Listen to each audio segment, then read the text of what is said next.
Kalau penyumbatannya di pembuluh darah kecil seperti di otak atau seperti di jantung, dia jadi, kalau di otak dia jadi stroke, nanti kalau udah kelamaan kalau di jantung dia jadi sakit jantung, serangan jantung. Tubuh manusia itu bukan terpisah-pisah ya. Jadi tubuh manusia itu seperti ibaratnya itu kayak mesin ya. Jadi semua sistem yang satunya. Cuman di sini saya cuma ingin menekankan bahwa yang kita tahu kan berdasarkan DSM-5 itu autisme itu 3 sebenarnya kan masalahnya. Jadi tetap harus didietkan, artinya kalau dia memang dia tidak cocok susu, tepung terigu, stop, benar-benar harus stop. Dan itu Hai, aku Sabi. Selamat datang di Sabiru. Sabiru adalah media belajar untuk orang tua hebat dan si kecil yang spesial. Berbagi informasi seputar dunia anak berkebutuhan khusus. Menurut WHO, 7-10% dari total populasi anak di seluruh dunia adalah anak berkebutuhan khusus. Sabiru mengajak seluruh orang tua hebat untuk terus belajar dalam mendampingi si kecil. Lewat Instagram kami @sabiruindonesia dan ikuti hashtag #sabiruinfo, sabirutalk, sabiruevent. Jangan lupa ikuti Instagram Sabiru ya. Happy parenting! Hai orang tua hebat, selamat siang. Terima kasih sudah bergabung pada webinar Sabiru Indonesia hari ini 1 Oktober 2022 dengan tema hubungan antara otak dan saluran cerna pada autisme bersama dengan Dr. Yulita Lea Lestari, MBA ACAS ABAPT CHCHT. Ya, nah sebelum kita mulai, izinkan saya untuk menginfokan, jangan lupa parents bisa mengikuti Instagram kami @Sabiru Indonesia agar bisa mendapatkan update info terbaru dari Sabiru Indonesia. Dan juga ikuti WhatsApp grup kami di Info Parenting Sabiru. Kami ada 6 grup yang bisa parents ikuti, boleh dipilih salah satu ya. Dan di sana nanti parents bisa saling berbagi pengalaman dan juga sharing atau diskusi materi pada siang hari ini. Karena seperti biasa Sabiru Indonesia tidak memberikan materi yang dipresentasikan oleh narasumber kita pada siang hari ini. Ya, nah bagi yang menunggu rekamannya, kapan akan ditayangkan? Tunggu ya, 3 bulan lagi akan kami tayangkan di channel YouTube Sabiru Indonesia. Dan bagi parents yang mungkin terlewat webinar-webinar kami sebelumnya, boleh silakan berkunjung ke YouTube channel kami dengan nama Sabiru Indonesia. Banyak webinar-webinar yang sudah kami tayangkan di channel tersebut. Ya, tentu parents banyak yang bertanya ya, apakah anak ini perlu diet atau tidak? Kapan anak perlu melakukan diet? Ciri-cirinya seperti apa? Nah, tentu ada dasarnya untuk menentukan diet seperti apa yang harus anak jalankan. Nah, supaya orang tua bisa mendapatkan pencerahan bagaimana diet anak yang cocok bagi putra-putri parents, sekarang kita sudah bergabung dengan Dr. Yulita Lea atau yang akrab kita sapa dengan Dr. Lea. Selamat siang, Dr. Lea. Nah, maaf suaranya belum terdengar. ya selamat siang. Apa kabar? Semua apa kabar parents? Baik. Nah, dokter, ini di grup tuh ramai sekali. Apakah anak itu perlu diet atau tidak? Ada yang diet, ada yang enggak, gitu. Apa sih dok yang membuat anak ini perlu diet dan tidak perlu diet? Nah, mungkin bisa langsung saja dokter memberikan paparannya lewat presentasi. Silakan dokter. Iya, baik. Terima kasih. Baik, saya share dulu ya slide-nya. Sebentar. Sebentar saya cek dulu, sorry.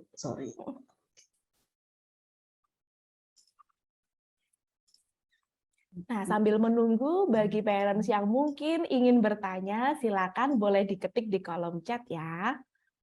Nanti setelah sesi presentasi, kita akan menuju sesi tanya jawab.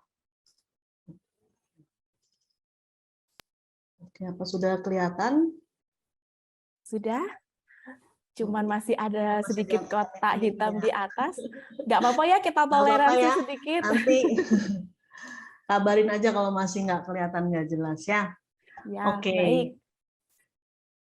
selamat pagi, selamat siang atau selamat pagi nih ya Bapak Ibu sekalian. Salam kenal nih dari saya, pertama kali nih saya bicara di Sabiru Indonesia ya. Salam kenal juga untuk Sabiru.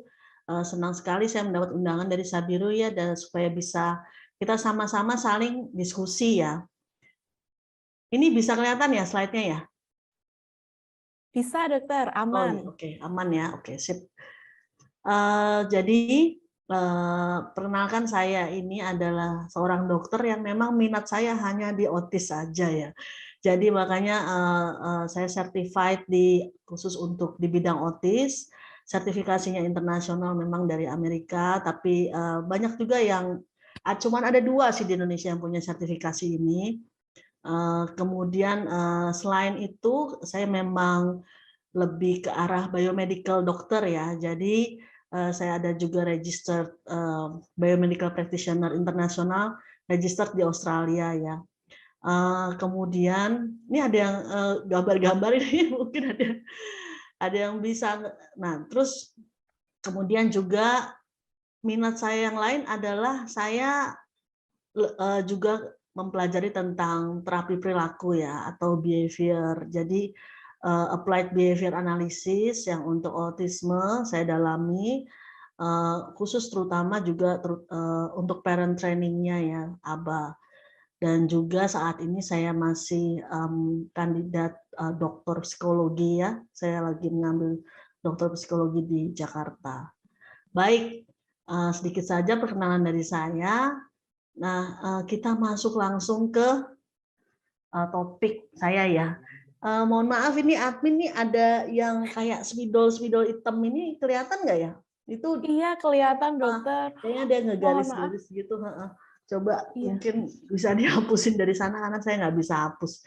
Iya, mohon maaf, ini cara hapusnya Saya juga dari apa kita dokter mungkin bisa kayaknya bukan dibantu deh. untuk dikeluarkan dulu nanti. Saya exit dulu kali ya. Ini Iya. stop share dulu ya. Oh iya ya. Oke, kita ulang lagi ya, Bapak Ibu. Parents jangan dicoret-coret ya. Kasihan peserta yang lain. Sebentar. Sudah. Saya hilangkan dulu atasnya. Ya, oke. Jadi begini Bapak Ibu sekalian, tentu saya nggak usah berulang-ulang ya.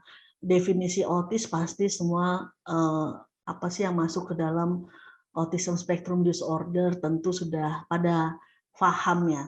Cuman di sini saya cuma ingin menekankan bahwa yang kita tahu kan berdasarkan DSM-5 itu autisme itu 3 sebenarnya kan masalahnya, yaitu masalah komunikasi sosial, kedua masalah interaksi sosial, ketiga adalah perilaku repetitive behavior ya, atau perilaku berulang ya. Nah, 3 ini sebenarnya ciri khas autism. Tapi kenapa selama ini kok kita melihat ada autis yang menggigit, ada autis yang menyerang dirinya orang lain, ada anak autis juga yang menyerang diri sendiri, mukul diri sendiri dan lain-lain, ada yang marah, tantrum dan lain-lain. Sebenarnya definisi autisme ada seperti itu nggak? Kalau berdasarkan DSM-5 kan nggak ada disebut ciri-ciri autisme adalah individu yang suka menyerang orang, atau individu yang suka menggigit orang, atau individu yang suka nangis di tengah jalan, contohnya gitu ya. Nggak ada kan? Nah, berarti ada apa tuh? Kenapa banyak sekali anak-anak autisme yang disertai dengan itu gitu? Apa penyebabnya? Nah, ahli-ahli terapi perilaku ya, yang mempelajari perilaku menyatakan bahwa itu penyebabnya adalah perilaku, salah satunya. Apa contohnya yang penyebabnya perilaku? Misalnya, kalau anak mau sesuatu, terus karena dia nggak bisa ngomong, dia sulit bicara, jadi dia langsung membanting dirinya. Karena nanti kalau dia banting dirinya, ibunya kasih barang yang dia mau, jadi perilaku dia akan terus-menerus seperti itu. Setiap dia mau sesuatu akan banting dirinya. Atau kalau dia mau perhatian, dia langsung teriak-teriak, jeritan gitu. Jadi dengan jerit-jerit, ibunya akan memperhatikan dia. Itu atensi ya. Atau ada juga yang karena dia mau kabur dari tugas, misalnya dikasih sesuatu langsung dia ngompol di situ, jadi tugasnya langsung nggak dikasih, atau dia marah atau dia pukul kepala supaya dia nggak dapat tugas itu lagi. Nah itu dari sisi perilaku ya, ilmu perilaku. Tapi ada juga sudah diperbaiki dari perilakunya, tetap aja masalah itu ada. Tetap aja anak itu marah-marah terus seharian, tetap aja tahu-tahu ketawa sendiri, tahu-tahu ngompol, kencing-kencing, bolak-balik kencing-kencing lagi. Ada apa itu, ya kan? Ternyata autisme itu nggak segampang itu, nggak semudah itu ya. Ternyata autisme itu bukan hanya ada masalah dengan perilaku saja, tetapi masalahnya banyak ya. Jadi yang menyulitkan itu adalah autisme itu selalu disertai dengan penyakit penyerta ya, atau komorbid. Biasanya ada yang dengan kejang, ada yang dengan kekurangan nutrisi, mineral, ada yang dengan infeksi bakteri, jamur, virus. Anak 2 tahun udah penuh jamuran di perutnya, atau ada masalah dengan ngeluarin racun, dia nggak bisa BAB, dia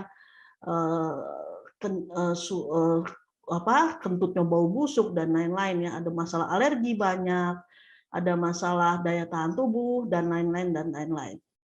Jadi setiap anak itu sangat-sangat berbeda ya. Jadi jadi gini, artinya autisme itu tidak bisa kita menterapi hanya diagnosanya saja. Artinya autis, oke, kasih obatnya A gitu. Tidak bisa, tapi kita harus mengobati anaknya. Gitu ya. Ini ada lagi yang mencoret ya, jadi saya stop lagi share-nya, kita ulang lagi.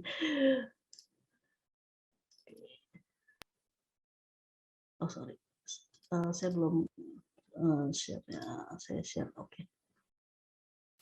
Ya, nah jadi kenapa kok itu bisa terjadi ya? Nah, tubuh manusia itu bukan terpisah-pisah ya. Jadi tubuh manusia itu seperti ibaratnya itu kayak mesin ya. Jadi semua sistem yang satu itu saling berhubungan dengan yang lain. Jadi kita tahu sekali kalau autisme itu kan berhubungan dengan sel saraf atau otak, terutama ya sel saraf ya. Ternyata otak itu tidak berdiri sendiri, dia tentu aja berhubungan dengan saluran cerna juga yang utama berhubungan dengan, ada hubungan dengan paru-paru, dengan liver ya, dengan fungsi hati, dengan untuk detoksnya dan lain-lain. Jadi itu semua saling berhubungan ya. Jadi kenapa orang yang stres itu bisa ada masalah pencernaan juga? Kenapa orang yang diabetes atau obesity, autism itu juga punya masalah pencernaan dan lain-lain? Itu karena semua saling berhubungan ya. Nah, jadi sekarang makanya nggak cuma autisme saja, tapi semua penyakit cara penanganannya, penata laksanaannya sudah mulai beralih nih ke arah functional medicine ya.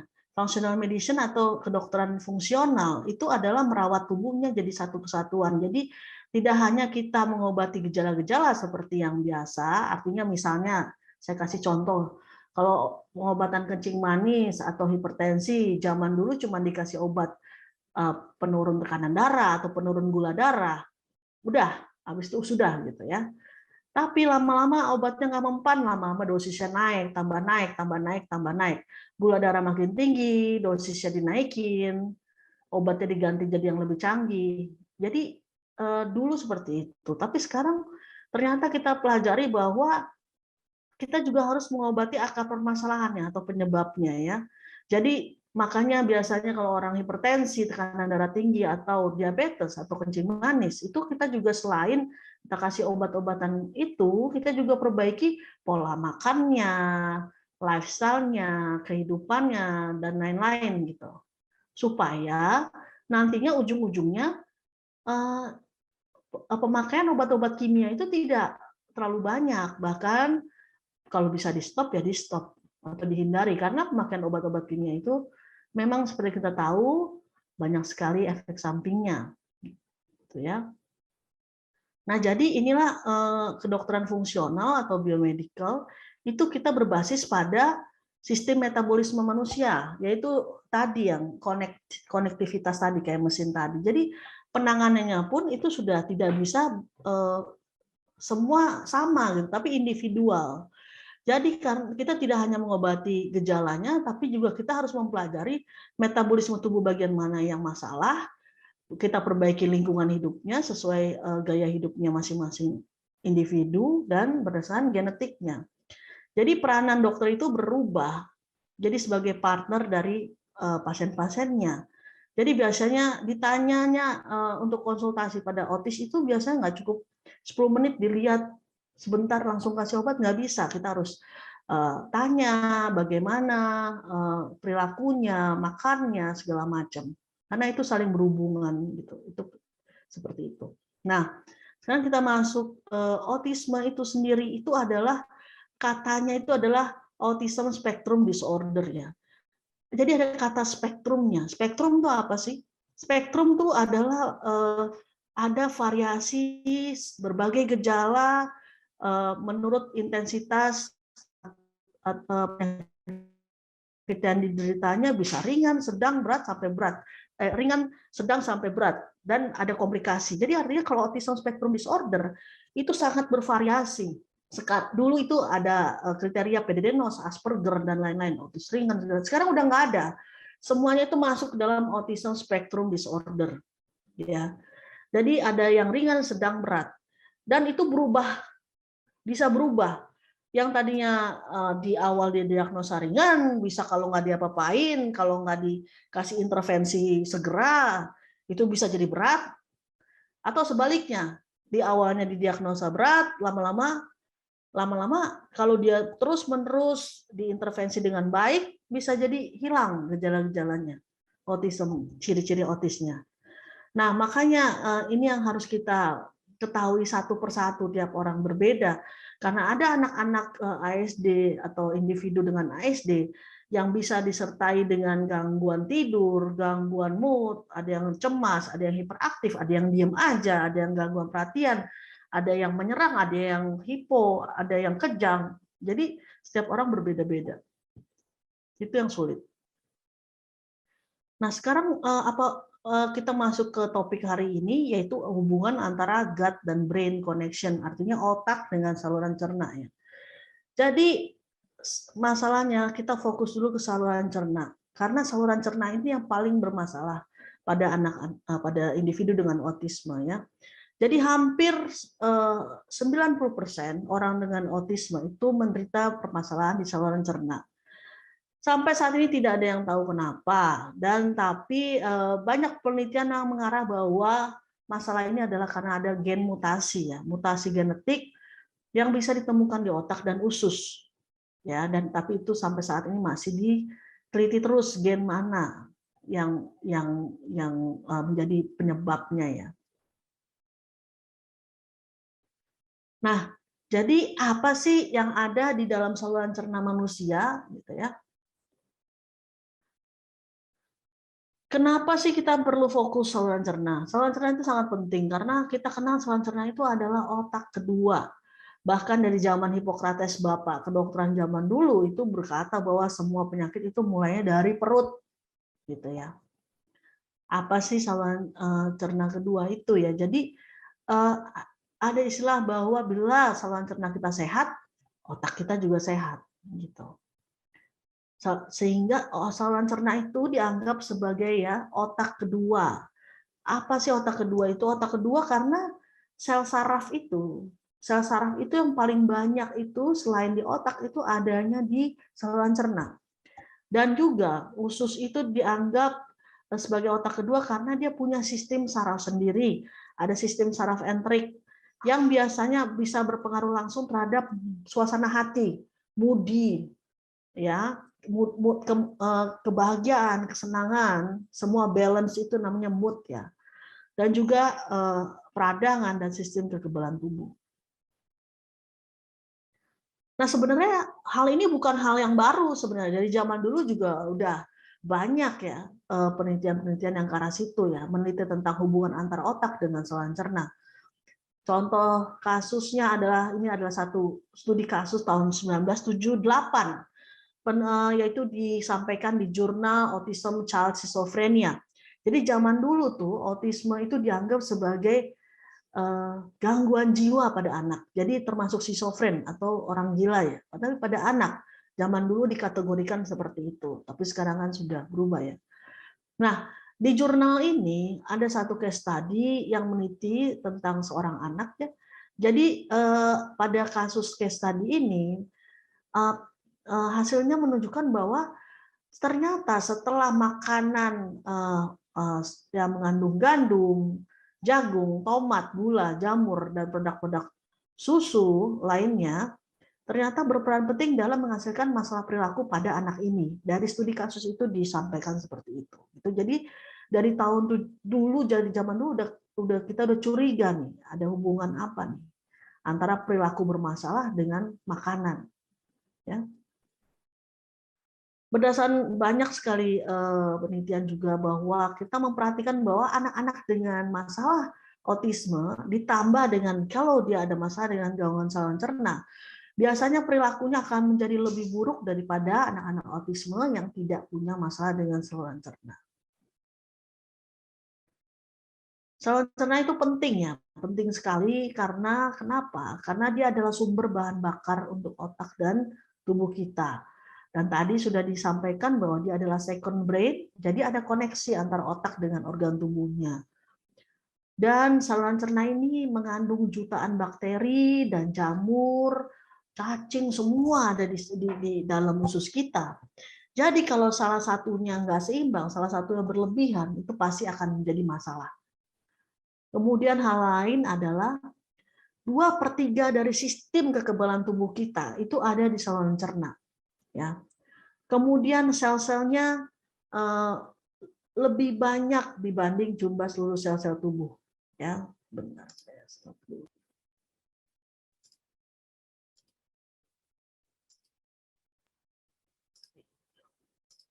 Ya. Nah, kemudian juga genetik itu 100 kali, 150 kali lebih besar di tempat saluran cerna tempatnya daripada di seluruh genom manusia. Dan metabolismenya itu proses kayak mesin mencerna makanan itu lebih banyak dibanding di hati. Dan yang terpenting juga bagi di autisme itu bahwa kan banyak sekali anak-anak autisme yang masalah dengan neurotransmitter ya atau sel sarafnya, listriknya ya. Jadi ternyata yang paling banyak memproduksi neurotransmitter itu di saluran cerna. Neurotransmitter itu penting untuk mengatur mood ya, seperti emosi, kebahagiaan, kesenangan, motivasi dan lain-lain. Ya, yang biasanya banyak sekali bermasalah pada anak-anak autis. Dan saluran cerna itu berguna sebagai alat pembuangan zat berbahaya. Ini yang tadi saya sampaikan untuk balance mood ya. Jadi dopamin, norepinefrin, serotonin ini adalah neurotransmitter yang dikeluarkan di sel-sel saraf dan juga diproduksi di saluran cerna. Ini adalah seperti norepinefrin itu fungsi untuk mengatur konsentrasi, dopamin untuk alert ya, untuk clarity, untuk lebih cerah, lebih jelas dia berpikir dan untuk perhatian, untuk kepuasan diri, untuk motivasi dan lain-lain. Untuk nafsu makan, untuk ketahanan, itu semua adalah yang mengatur neurotransmitter. Jadi kalau ini masalah, salah satu neurotransmitter itu berlebihan atau kekurangan, jadi nggak balance. Jadi makanya anak autisme itu suka ada yang kalau toto sedih, toto ketawa, toto cekikikan sendiri, toto nangis-nangis, itu kan nggak tersebutnya ya. Nah, yang mengatur ini ternyata neurotransmitter ada banyak sekali di saluran cerna. Nah, jadi gini, Tuhan itu menciptakan kita tuh luar biasa ya. Jadi karena saluran cerna itu adalah sistem proses pencernaan makanan, artinya kalau pencernaan makanan mulai dari mulut masuk itu kan benda asing yang masuk ya. Jadi benda asing dalam badan. Jadi untuk itu Tuhan menciptakan kita ada namanya yang kayak satpam yang jagain badannya. Nah, itu namanya daya tahan tubuh kita. Nah, karena ada benda asing, jadi yang namanya daya tahan tubuh itu satpam itu mulai dari mulut itu sampai kerongkongan lambung itu adalah daya tahan tubuhnya harus banyak banget penjaganya, ya. Karena yang masuk itu adalah benda asing, makanan. Jadi daya tahan tubuh ditugaskan untuk melindungi kita, ya, untuk melindungi sel-sel kita supaya nggak sampai yang jahat tuh merusak sel-sel kita, ya. Ini saya kasih gambaran proses pencernaannya. Videonya. Nah, jadi proses pencernaan mulai dari mulut. Mulut saat kita ngunyah, ya, keluar itu semua enzim dari mulut, masuk ditelan, itu udah mulai tuh proses pencernaan dari mulut, masuk ke rongkongan, ya. Makanan masuk, esofagus, masuk, kemudian ke dalam lambung. Nah, lambung itu dihancurin semua tuh makanan yang pakai asam lambungnya sampai dia jadi kecil. Tapi prosesnya belum selesai penghancuran makanan itu. Masuk lagi ke dalam usus halus, ya. Nah, terus nanti nutrisi-nutrisi mulai terserap di usus halusnya. Semua tuh ini nutrisi-nutrisi yang tadi udah dipecah masuk. Ini fili-fili kayak nah ini pembuluh darah ya. Terus nanti masuk, sisanya ampasnya masuk ke usus besar, keluar, dikeluarin ampas-ampasnya, dikeluarin di tinja. Ya. Jadi apa yang kita dapat di sini? Nomor satu adalah tinja itu adalah ampas sampah, ya, sisa-sisa makanan yang tidak ada gunanya buat tubuh. Artinya yang tidak dipakai oleh tubuh namanya tinja, ampas. Jadi yang nomor satu adalah itu sampah itu harus keluar tiap hari. Itu nomor satu. Nggak boleh nggak keluar tiap hari. Jadi kalau ada yang buang air besarnya tidak tiap hari itu udah masalah. Berarti racunnya itu ngendep terus di dalam usus. Itu nggak boleh. Jadi nomor satu adalah syarat kita tahu saluran cerna kita tuh sehat apa enggak, kita lihat tinja kita. Tinjanya itu harus bagus, bentuknya seperti sosis ya, terus warnanya bagus, nggak boleh hitam ya, terus dia harus tiap hari keluarnya, ya itu menandakan proses pencernaan kita bagus ya. Nah di saluran cerna itu banyak sekali sepanjang jalan mulai dari mulut, kerongkongan usus semua itu pasti ada yang namanya daya tahan tubuh ya, itu yang kita harus ingat. Nah, apa itu daya tahan tubuhnya gunanya ya? Jadi daya tahan tubuh tuh ibaratnya tadi kayak saya bilang kayak satpam ya. Satpam itu kan jagain kantor, jagain rumah ya. Jadi maksudnya apa? Kalau ada maling, kalau ada musuh ya, seharusnya itu kan daya tahan tubuh itu bereaksi. Bereaksi itu artinya apa? Dia berusaha hajar itu maling supaya keluar, supaya nggak bikin rusak sel-sel tubuh kita. Jadi kalau misalnya dilihat ada musuh, daya tahan tubuh langsung bereaksi. Daya tahan tubuh mulai dari mulut sampai saluran cerna bawah ya. Jadi efek daya tahan tubuh itu bereaksi, sistem imun kita bereaksi itu namanya adalah peradangan atau inflamasi. Nah peradangan itu apa sih? Luka. Jadi tanda-tanda radang tuh luka ya, bengkak, merah, panas, atau kayak kita luka di luar lah.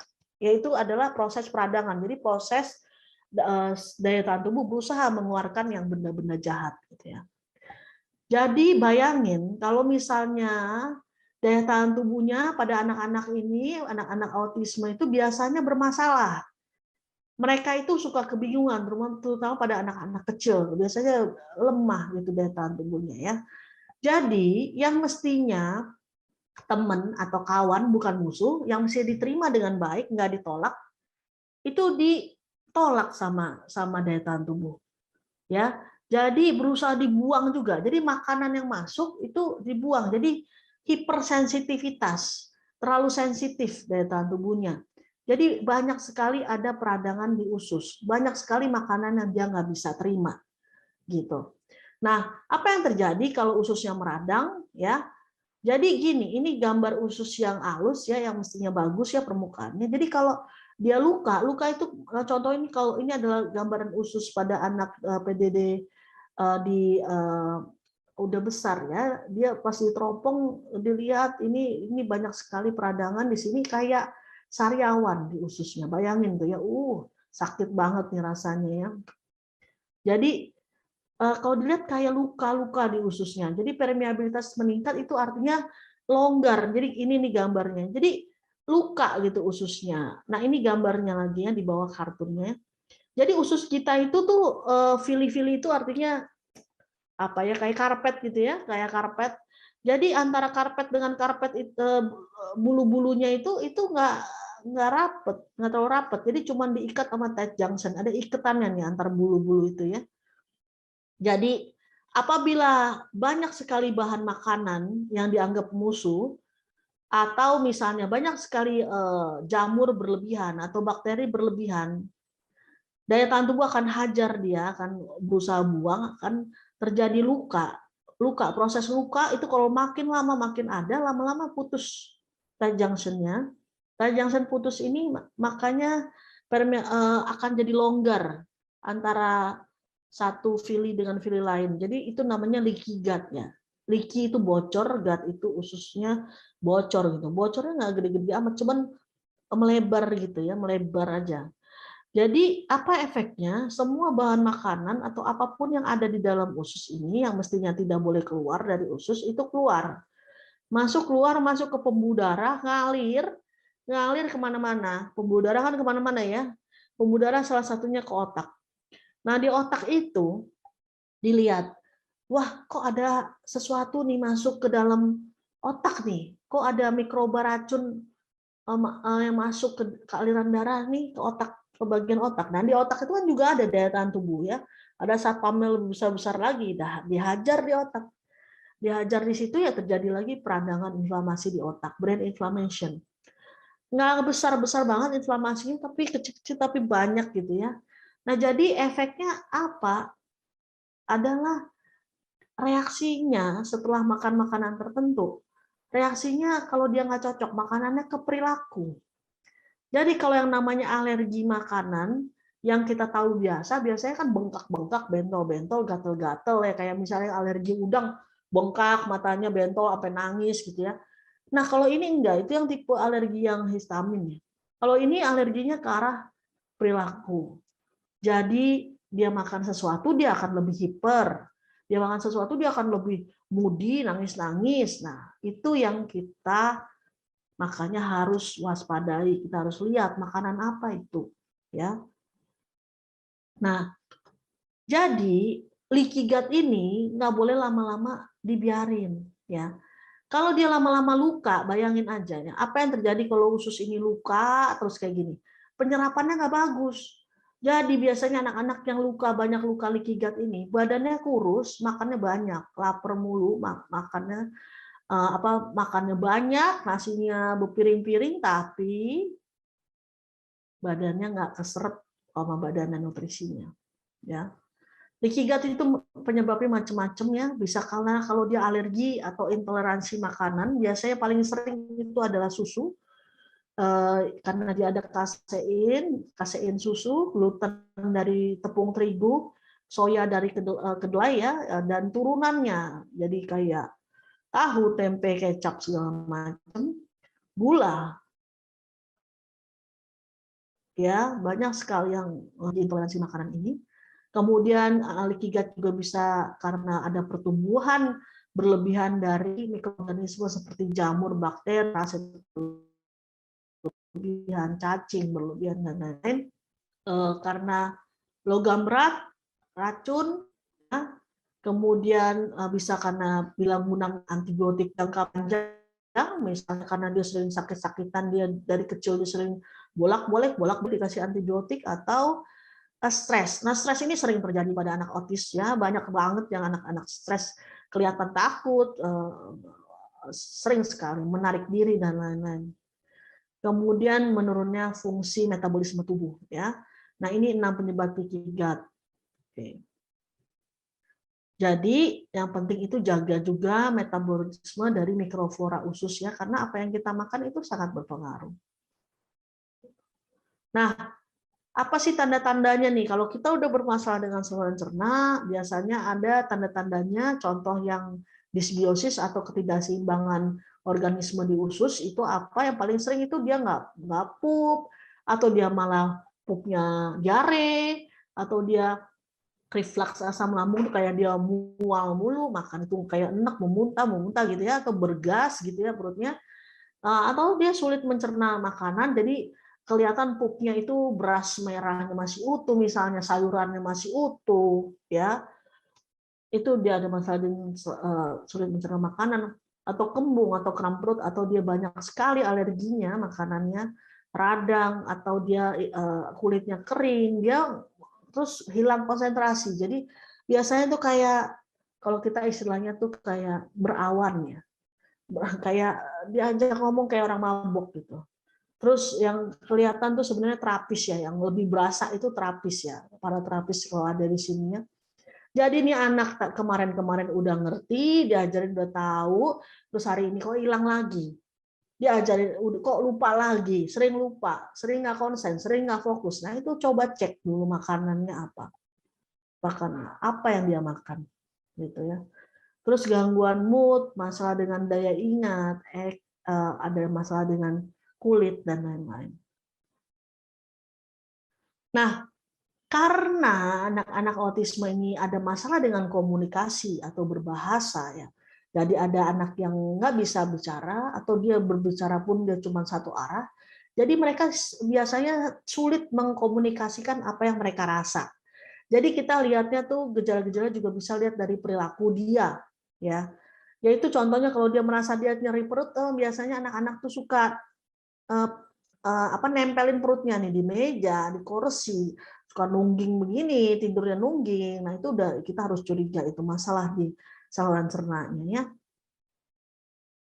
Kemudian kita lihat dari postur tubuhnya. Badan kurus, perut buncit. Nah, ini berarti udah kita curiga ada masalah di saluran cerna. Kentutnya busuk banget baunya. BAB-nya jarang-jarang atau BAB-nya bulat-bulat kayak tai kambing atau mencret, atau dia nggak teratur deh pupnya ya, atau dia tidurnya nggak tidur, pokoknya tidurnya kacau. Nah itu curiga makanan ya. Atau ini ada juga yang karena dia nggak bisa ngomong, jadi kayaknya kepalanya pusingan, inflamasi di otak, pusing, dia pukul kepala, terus pukul kepala. Ya. Dia mukul diri sendiri, dia gigit diri sendiri karena nggak enak. Bayangin aja kita aja kalau sakit gigi ya, kita sakit gigi, dengerin tetangga berisik rasanya kan apa? Pusing kepalanya. Apalagi anak ini perutnya itu kayak tadi ya, penuh luka perutnya, rasanya kan nggak enak banget. Coba bayangin seperti ini ya Bapak Ibu ya. Kalau anak tidak dijaga makanannya, cuma diterapi aja, bayanginnya kayak gini. Kalau kita alergi udang atau alergi yang biasa gitu, kita makan udang, bengkak tuh mata, air tuh ya, bengkak mulut, bengkak, terus suruh ngerjain matematika, bisa konsentrasi nggak? Kerjain tuh laporan kerja ya, bisa konsentrasi nggak bakal bisa. Jadi kalau tidak kita jaga juga dalamnya, lingkungannya kita jaga, makanannya kita jaga anak ini, terapinya juga akan jauh lebih baik. Kemajuan anak akan jauh lebih baik. Anak akan lebih tenang, akan lebih fokus gitu. Nah, ini juga agresivitas itu bisa dipicu dengan karena anak itu merasa nggak enak badannya, dia hajar orang lain ya. Nah, sekarang kita masuk ke nutrisi ya. Nutrisi itu apa sih? Sebenarnya Bapak Ibu pasti udah tahu ya. Ini kan pelajaran dari dulu kita sekolah ya. Nutrisi kan kita tahu apa yang kita makan. Jadi ini yang paling penting ya. Jadi yang kita mau itu kan apa yang kita makan itu cukup ya buat tubuh kita. Contoh nutrisi ada nutrisi makro ya. Yang biasa karbohidrat, protein, lemak. Itu harus seimbang. Ingat, orang Indonesia kebanyakan makan nasi. Kalau di luar negeri di Australia, kalau saya waktu saya di sana itu dokter-dokternya itu kalau ngelihat orang Asia itu pasti dimarahin orang Asia karena pemakan nasi. Dibilang no rice at all, stop katanya. Tapi dokter-dokter dari India, dari China, mereka ngomong ke saya, tidak mungkin orang Asia nggak makan nasi. Ya, kalau orang bule nggak makan nasi dia makan itu daging 1 kilo ya. Kalau di kita harganya berapa? Jadi kita Asia itu bisik-bisik aja ya. Selama dokter Asia kita bisik-bisik kita makan nasi nggak apa-apa, cuman secukupnya. Ingat ya Bapak Ibu, kalau anak kecil kalau dia udah makan nasinya udah kayak kuli, ya kayak kuli, artinya lebih banyak dari orang dewasa itu udah nggak boleh, udah tanda tanya. Nasi itu secukupnya aja. Ya.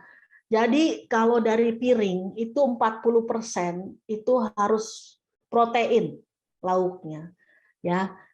Kemudian sayur buahnya itu harus 30, sekitar 30-40%. Sisanya itu baru nasi. Jadi kalau mau misalnya nih mau kita ubah supaya dia makan nasinya lebih sedikit, bukan berarti dikurangi nasinya dari sekarang. Nanti dia lapar nggak boleh. Anak tuh nggak boleh lapar. Ya diet itu artinya nggak boleh nurunin berat badan. Itu salah. Banyak dokter yang juga salah dan salah persepsi yang nggak mengerti melarang diet karena jangan didietin nanti masuk ICU kurang gizi. Itu salah besar. Ya. Jadi yang namanya diet pada anak-anak autisme tidak boleh kurang nurusin badan, harus cukup nutrisi justru. Harus ada karbohidrat, protein, lemaknya harus cukup. Masalahnya apa? Makannya udah banyak, udah bagus, tapi nggak terserap. Itu yang masalahnya. Kenapa? Banyak luka tadi, nggak terserap dengan bagus. Nah, itu yang harus kita lihat lagi. Gitu. Jadi, tetap harus didietkan, artinya kalau dia memang dia tidak cocok, susu, tepung terigu, stop, benar-benar harus stop. Dan itu yang paling berbahaya. Ya. Jadi bukan artinya anak ini kurus, terus dikasih susu. Susu itu justru malah jadi backfire ke kita ya, ke anak itu malah tambah parah dianya, kesian. Jadi gantilah dengan makanan yang dia bisa menyerap dengan baik yang terdiri dari karbohidrat, protein, lemak dan semua nutrisi mikro lainnya seperti mengandung banyak zat besi, magnesium, vitamin, semua, kalsium dan lain-lain. Itu yang paling penting. Jadi nutrisi itu bukan ngegampangin kasih susu aja, bukan itu nutrisi itu. Ya. Gitu loh, Bapak Ibu ya.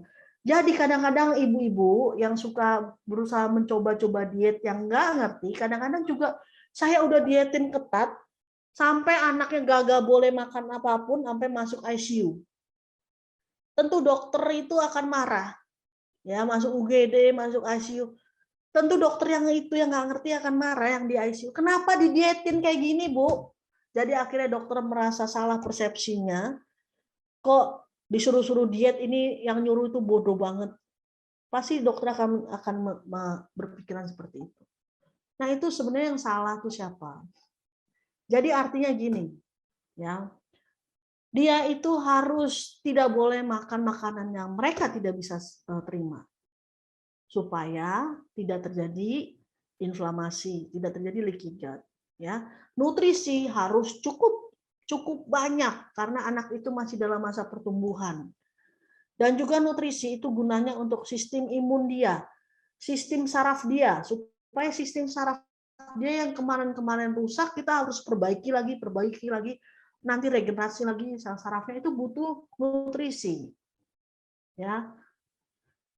Mitokondria itu di sel-sel. Jadi sel-sel itu di dalamnya tuh kayak ada powerhouse of the cell. Jadi kayak ada namanya mitokondria. Jadi kayak ada sumber listriknya. Itu sering rusak, sering rusak oleh karena logam berat ya. Mitokondria rusak, jadi selnya banyak mati.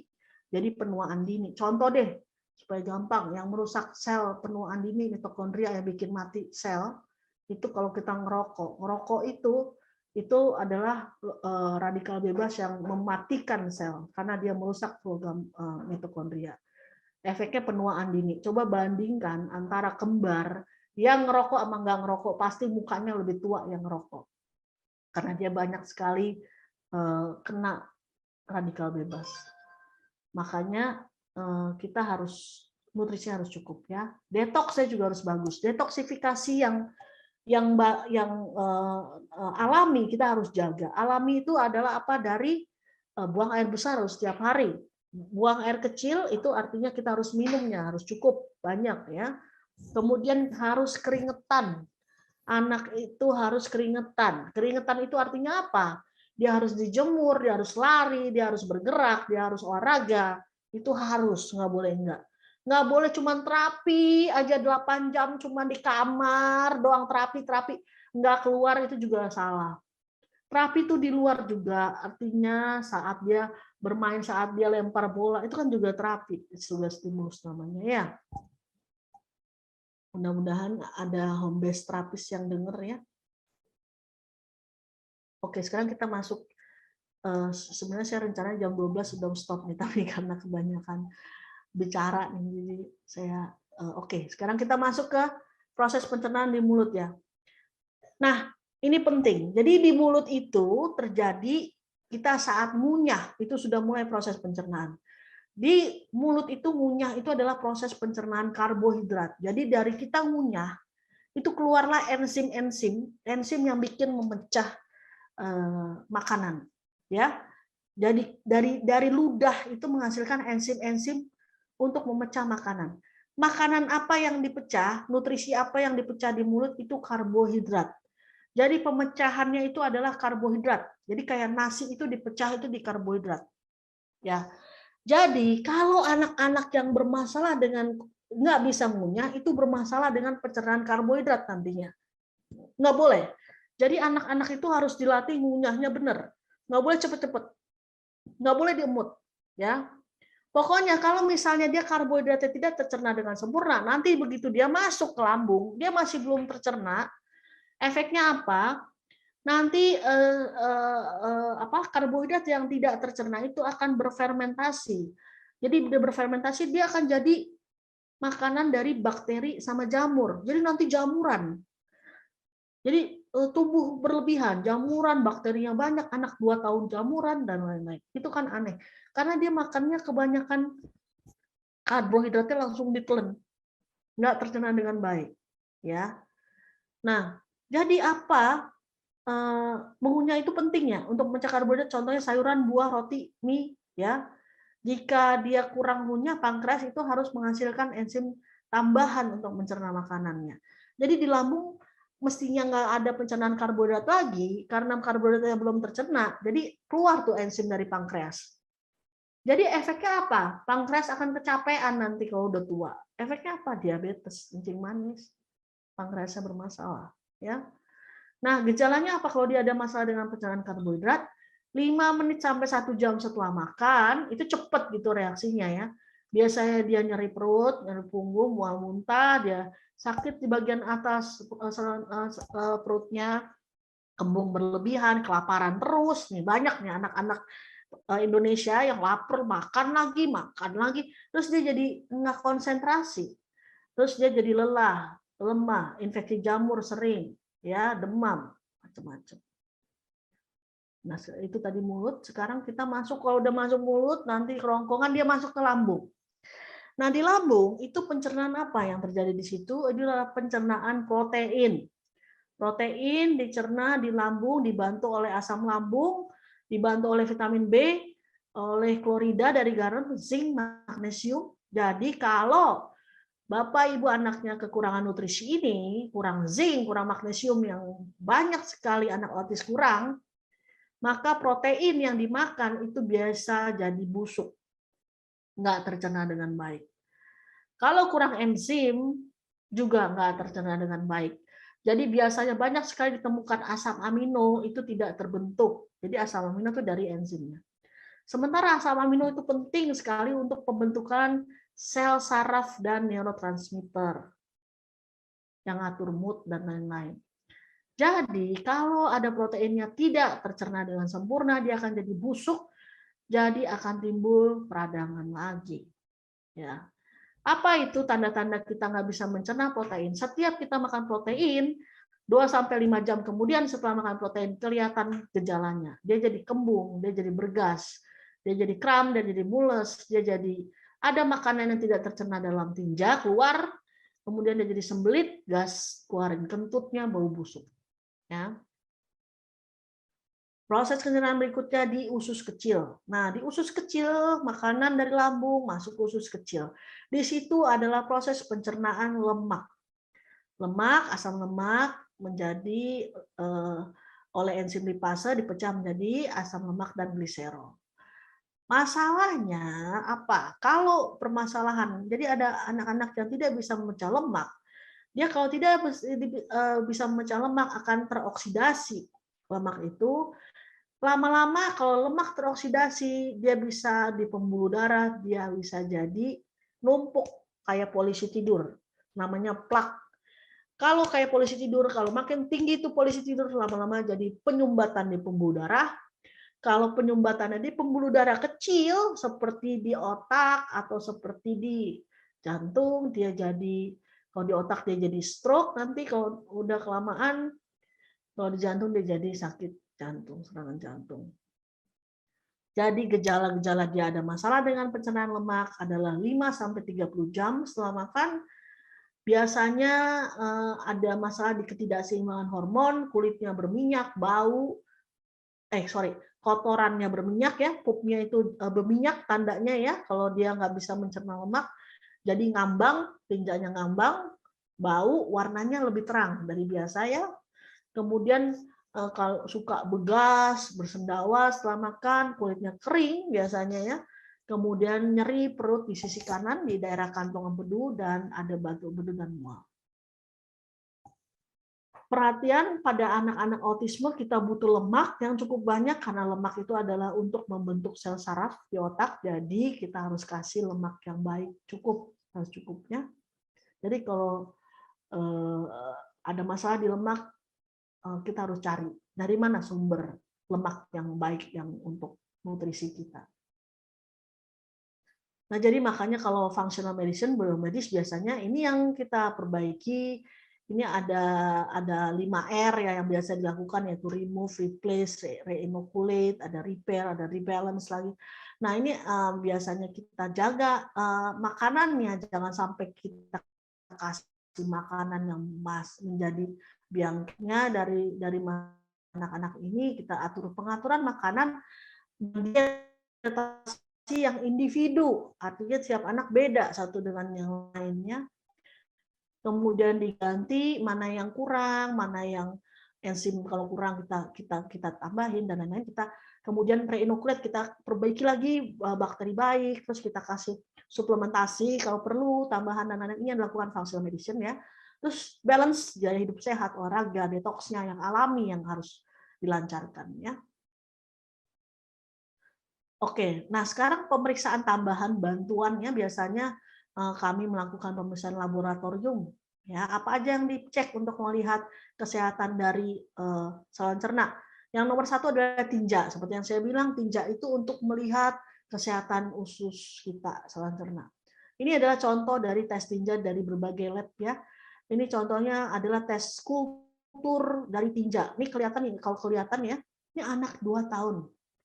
2 tahun loh. Tinjanya kelihatan banyak ada ditemukan Candida albicans, jamur. Dan jamurnya itu cuma resisten, cuman artinya sensitif dengan satu obat. Yang lain dia udah nggak mempan.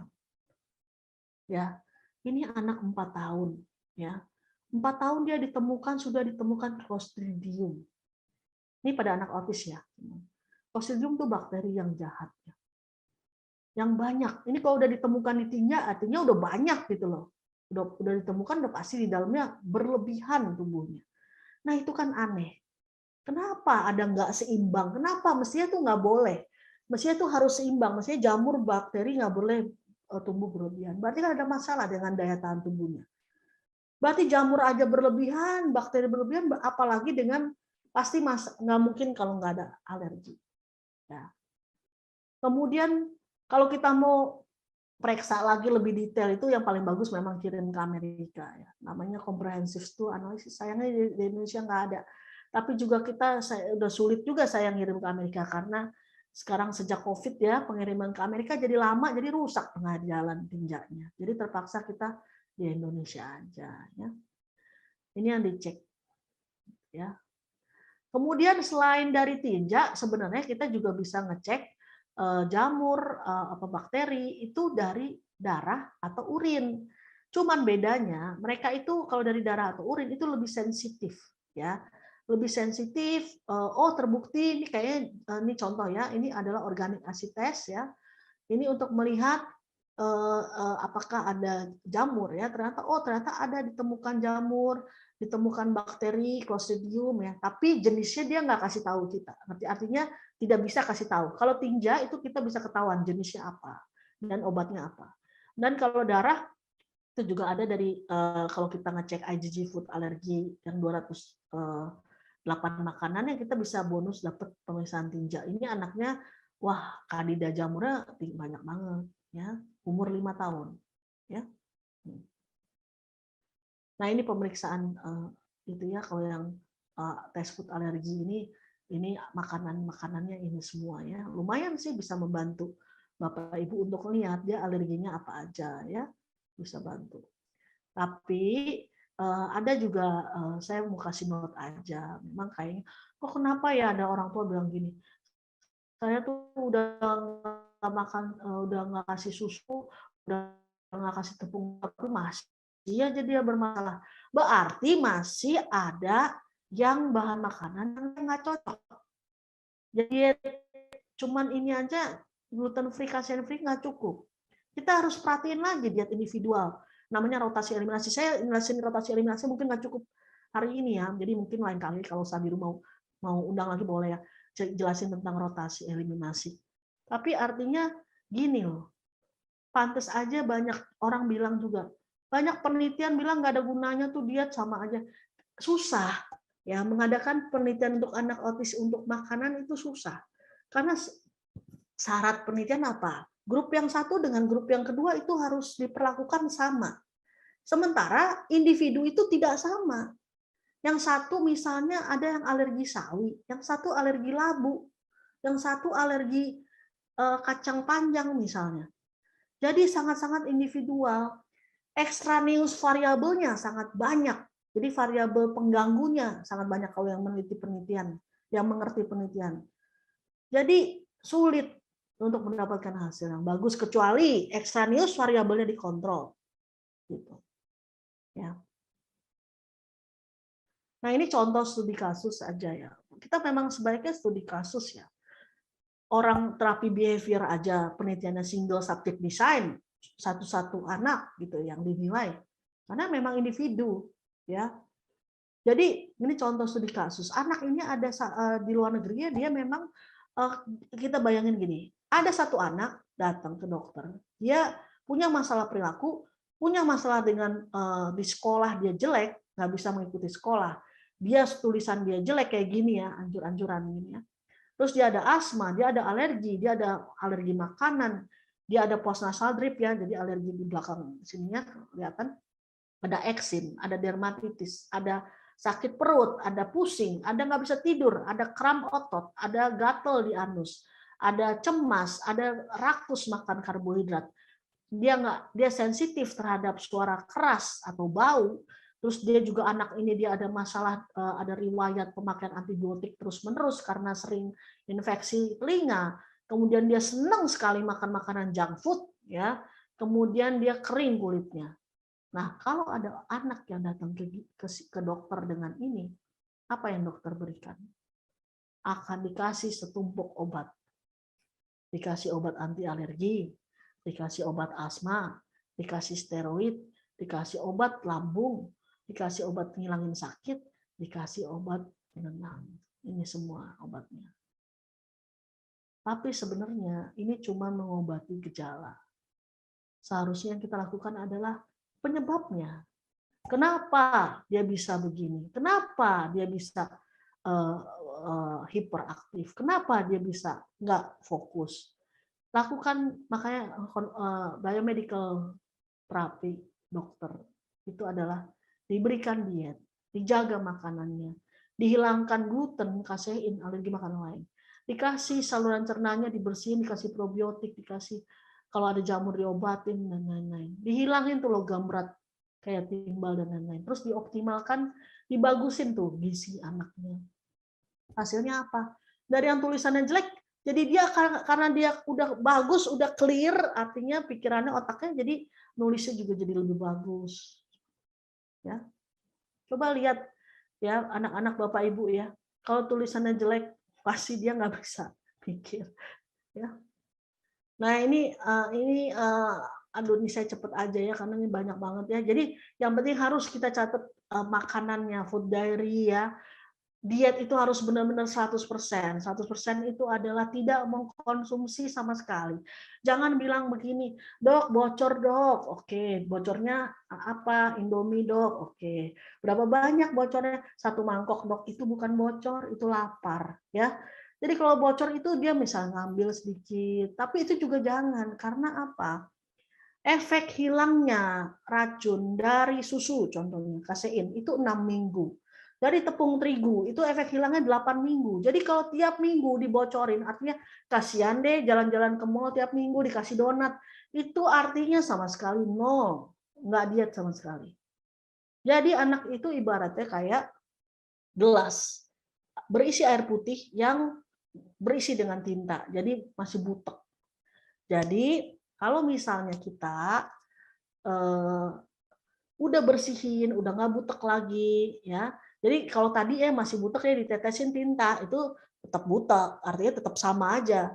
Jadi kalau misalnya belum bersih dietnya, mau jarang sekali-sekali didietin gitu ya, sekali-sekali nggak dikasih makan susu, sama juga bohong, nggak kelihatan bedanya anaknya.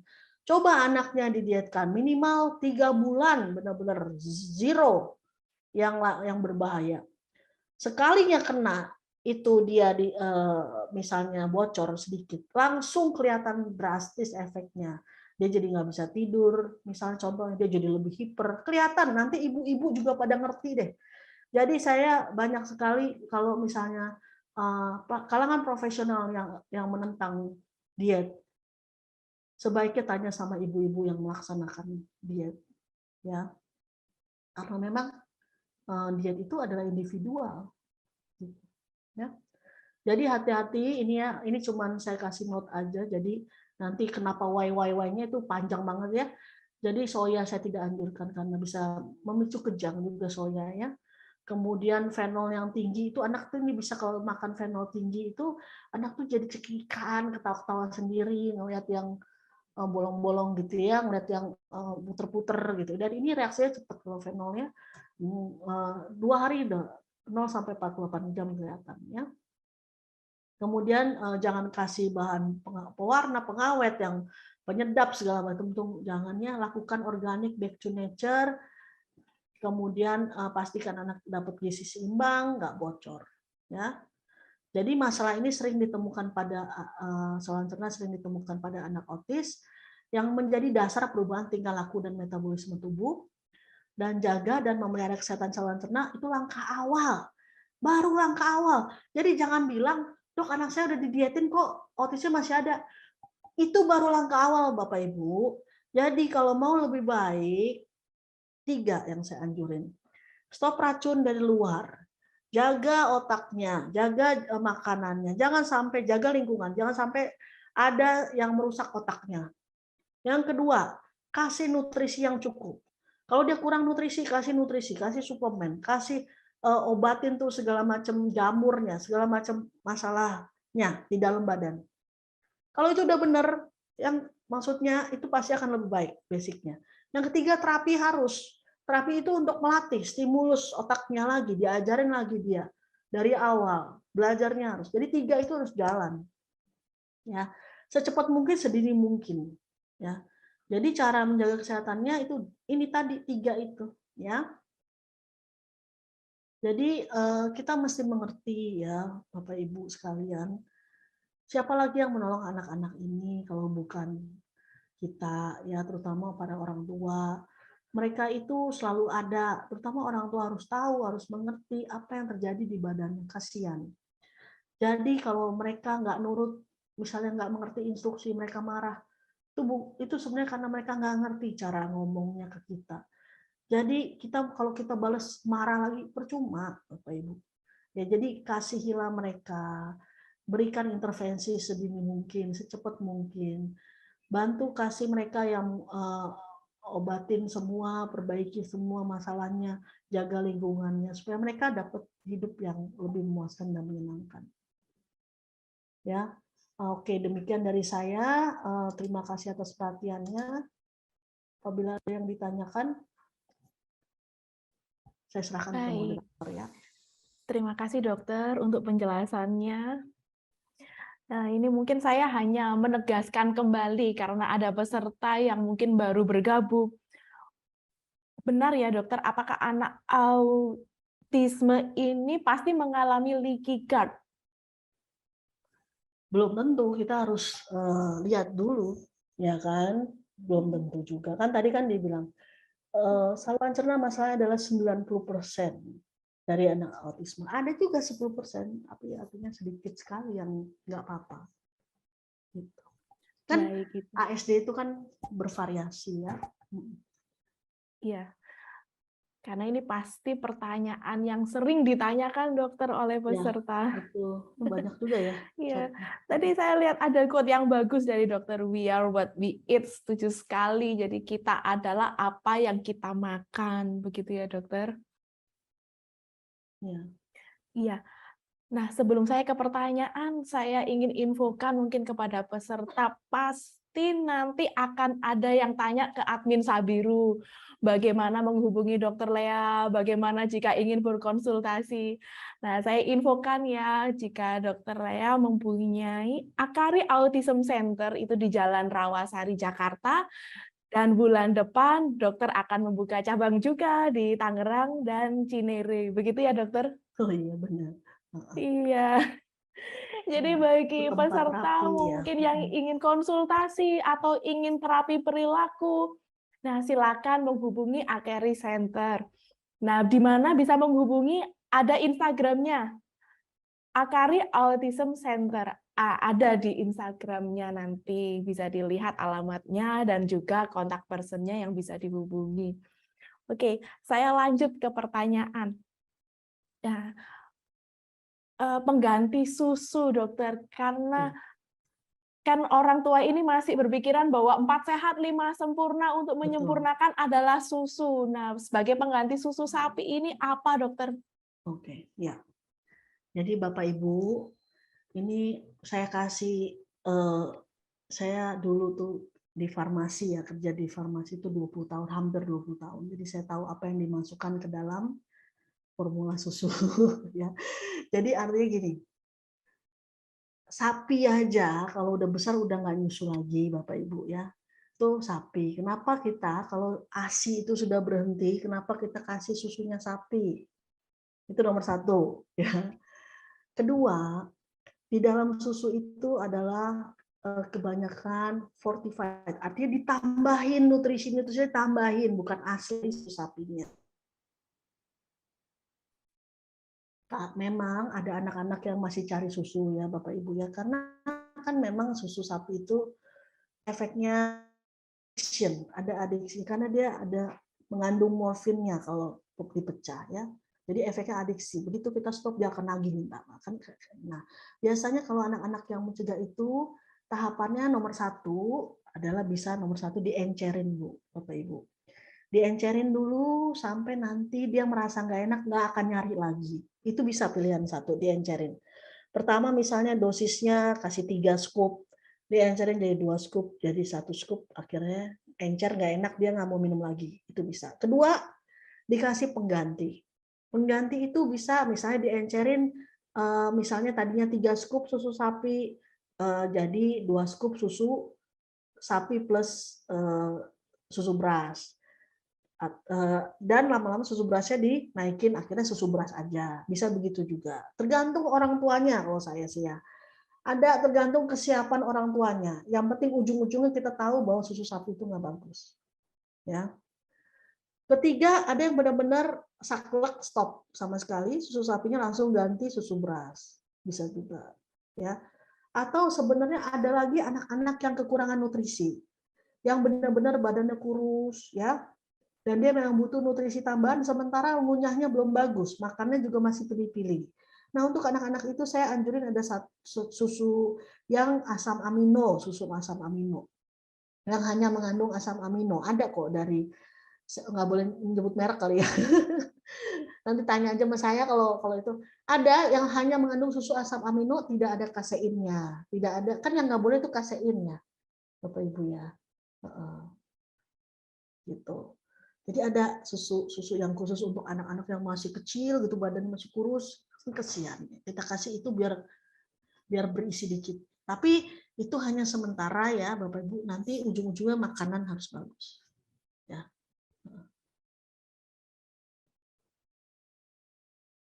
Suaranya, Bu moderator. Iya, dimatikan, maaf. Iya. Selain casein free juga ada sugar free. Nah, ini ada juga yang bertanya, dokter. Kalau gula tidak boleh, bagaimana dengan gula 0 kalori? Seperti stevia, apakah boleh? Jadi begini, Bapak Ibu ya. Gula itu adalah makanan jamur, ya. Jadi kalau kita banyak jadi, dan hal lain adalah gula bisa menimbulkan hiperaktif. Tapi kalau di Indonesia itu kita takutin adalah gula itu makanan jamur. Sementara orang Indonesia adalah pemakan nasi. Nasi itu akan menjadi gula. Sama. Dan karbohidrat pasti jadi gula. Kita pemakan karbo. Jadi pasti jangan takut kekurangan gula. Pasti kita ada gula. Gula kan juga kita butuhin ya untuk energi. Tapi kita nggak boleh kebanyakan. Jadi saya tidak sarankan kasih gula sama sekali. Apapun itu, termasuk stevia. Stevia memang bukan glukosa, ya. Dia tanaman. Kalau di luar negeri boleh stevia, karena dia bilang tanaman. Tapi orang luar negeri nggak makan nasi, jadi bisa mengerti ya saya. Jadi saya akan bilang nih. Jadi gini, saya nggak mau plek ambil dari luar negeri. Apapun yang diajarin di dia harus disesuaikan dengan orang Indonesia, ya. Jadi, pilih mana Bapak Ibu, makan stevia atau stop nasi. Kalau mau ikut makan stevia, boleh kasih stevia, tapi nggak boleh makan nasi, kayak orang bule. Kita kan nggak, jadi gitu ya. Jadi artinya benar-benar gula itu harus di stop. Jangan sampai dia tahu manis. Karena nanti kalau dia tahu manis, dia akan craving sugar, jadi makan nasinya jadi banyak. Gitu. Makan nasi banyak, jamuran. Itu sih yang maksud saya. Sebenarnya gulanya itu harus di stop. Termasuk manis-manis tuh kayak yang manis lah, madu, segala gula aren. Orang bilang nggak ada kalorinya. Jadi jangan salah Bapak Ibu ya. Kita itu bukan ngurangin kalori. Kalau ngurangin kalori anaknya kurus. Salah itu persepsinya. Kalori anak-anak harus banyak, harus bagus, harus ada. Nggak boleh nggak ada. Jadi jangan samakan diet diabetes sama diet otis gitu ya Bapak Ibu ya. Intinya tetap makan karbo tapi dengan batas yang cukup ya dokter ya. Karena kan kebiasaan orang Indonesia ini sudah makan nasi masih ditambah mie, tambah perkedel. Sebenarnya vegetable kan sayuran juga karbo juga ya. Buah juga karbo. Jadi karbo kita udah banyak banget. Nah berikutnya nih dok, ngomongin tentang sayur. Misalkan anaknya sudah makan sayur dan buah dengan jumlah cukup, tapi BAB-nya itu masih tidak lancar. Bagaimana, dokter? Nah, berarti kan kita lihat nih, cukupnya itu seberapa cukup. Kadang-kadang ibu-ibu juga jangan salah, ibu-ibu cukupnya dia sama cukupnya kita tuh beda persepsi. Jadi kita harus detail nanyanya. Makanya kalau konsul tuh saya biasa 1 jam lebih ya. Kalau yang baru-baru, aduh panjang bener deh. Karena cukupnya ibu sama cukupnya saya itu beda. Jadi kalau dia masih belum bisa pup, berarti masih ada masalah. Ya, berarti selain itu kan serat ya. Kalau nggak bisa pup, berarti serat. Kemudian minumnya gimana? Banyak nggak? Oh banyak dok. Berapa banyaknya? Banyaknya bisa ditanya liternya. Atau banyak 900 itu liter dikit itu mah. Kalau 900 mili ya dikit. Harus 1,5 gitu ya. Terus ternyata dia kurang probiotik badan perutnya. Probiotik ya berarti mesti tambah probiotik yang baik gitu. Ya, Bapak Ibu. Iya. Kalau masih susah apa boleh sih dok pakai obat? Oh gini, kalau ini kan karena saya dokter, jadi gini, pokoknya nomor satu, kalau dia udah lebih dari 2 hari pupnya nggak bisa, berarti kan di ujungnya udah keras tuh. Mau ditungguin sampai kapan juga susah. Jadi biasanya tusuk pencahar juga nggak apa-apa. Buat awalnya aja, karena ujungnya itu pasti udah keras. Yang penting intinya 2 hari udah nggak BAB, jangan tungguin sampai seminggu, lebih bahaya, tusuk aja, ya. Tahu ya tusuknya pakai apa ya? Iya, nggak boleh sebut merek ya dokter ya? Jangan ntar saya dibayar lagi. Iya. Enggak, bercanda Nah, ya. tadi juga dokter sempat singgung tentang probiotik. Jika menggunakan probiotik yang dijual bebas itu bagaimana dokter? Apakah boleh? Nih jujur saya tidak anjurkan probiotik yang buatan di Indonesia. Kenapa? Karena saya tahu karena saya dulu kerja di maksudnya tahulah pembuatan probiotik ya, karena probiotik itu rata-rata dibuat di kan bakterinya ya. Bakterinya itu dikembangkan di media susu. Itu paling murah, biaya pembuatan probiotik paling murah itu di media susu. Ya. Kalau yang kita pakai yang biasanya untuk anak autisme itu harus kan kita nggak boleh susu ya. Jadi ada tulisannya probiotiknya yang hypoallergenic, yang free of casein dan lain-lain. Jadi biasanya dikembangkannya tuh di medianya karbohidrat, inulin. Jadi beda. Nah, itu sayangnya adanya di luar negeri. Gitu. Tapi banyaklah ibu-ibu ini juga tahu, biasanya distributornya juga ada ya. Jadi yang khusus gitu probiotiknya. Kalau yang kayak beredar yang enak-enak gitu di Indonesia pasti ada susunya. Ya, atau yang suplemen-suplemen di Indonesia itu I'm not recommend ya. Karena nggak ada, saya tahu. Karena ya saya tahu ya. Ini pertanyaan lanjutannya nih, kalau kombucha apakah boleh dokter? Nah, kombucha. Kalau Jadi begini ya, Bapak Ibu sekalian. Memang dianjurkan makanan fermentasi, tapi nah ada tapinya ya. Sebaiknya kan memang dari makanan fermentation segala macam food itu untuk meningkatin probiotik. Tapi lihat-lihat anaknya juga. Kalau anak-anak awal, masih anak-anak awal, perhatikan ada jamurnya nggak tuh anak. Tuh anak jamuran nggak? Karena kalau anak jamuran itu nggak boleh makanan fermentation food. Karena justru jamurnya jadi tambah banyak. Kombucha segala macam bikin jamurnya tambah banyak. Kecuali itu anak udah dicek, nggak ada jamur berlebihan, udah bagus, udah apa, oke. Kita kasih probiotik alami seperti itu. Ya. baik. Nah, untuk mengecek itu dokter, bagaimana prosedurnya untuk bisa melakukan pemeriksaan?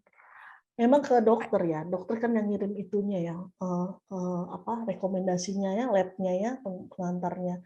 Pemeriksaan tuh bisa kalau tinja itu saya anjurin ada satu lab di Bandung yang komplit ya, itu juga di UI juga bisa cek ini ya, cek mungkin di daerah-daerah juga ada ya, cek tapi memang terbatas ya, terbatas. Iya, baik. Kalau untuk detox dokter, Detox. caranya bagaimana dan harus mengkonsumsi apa?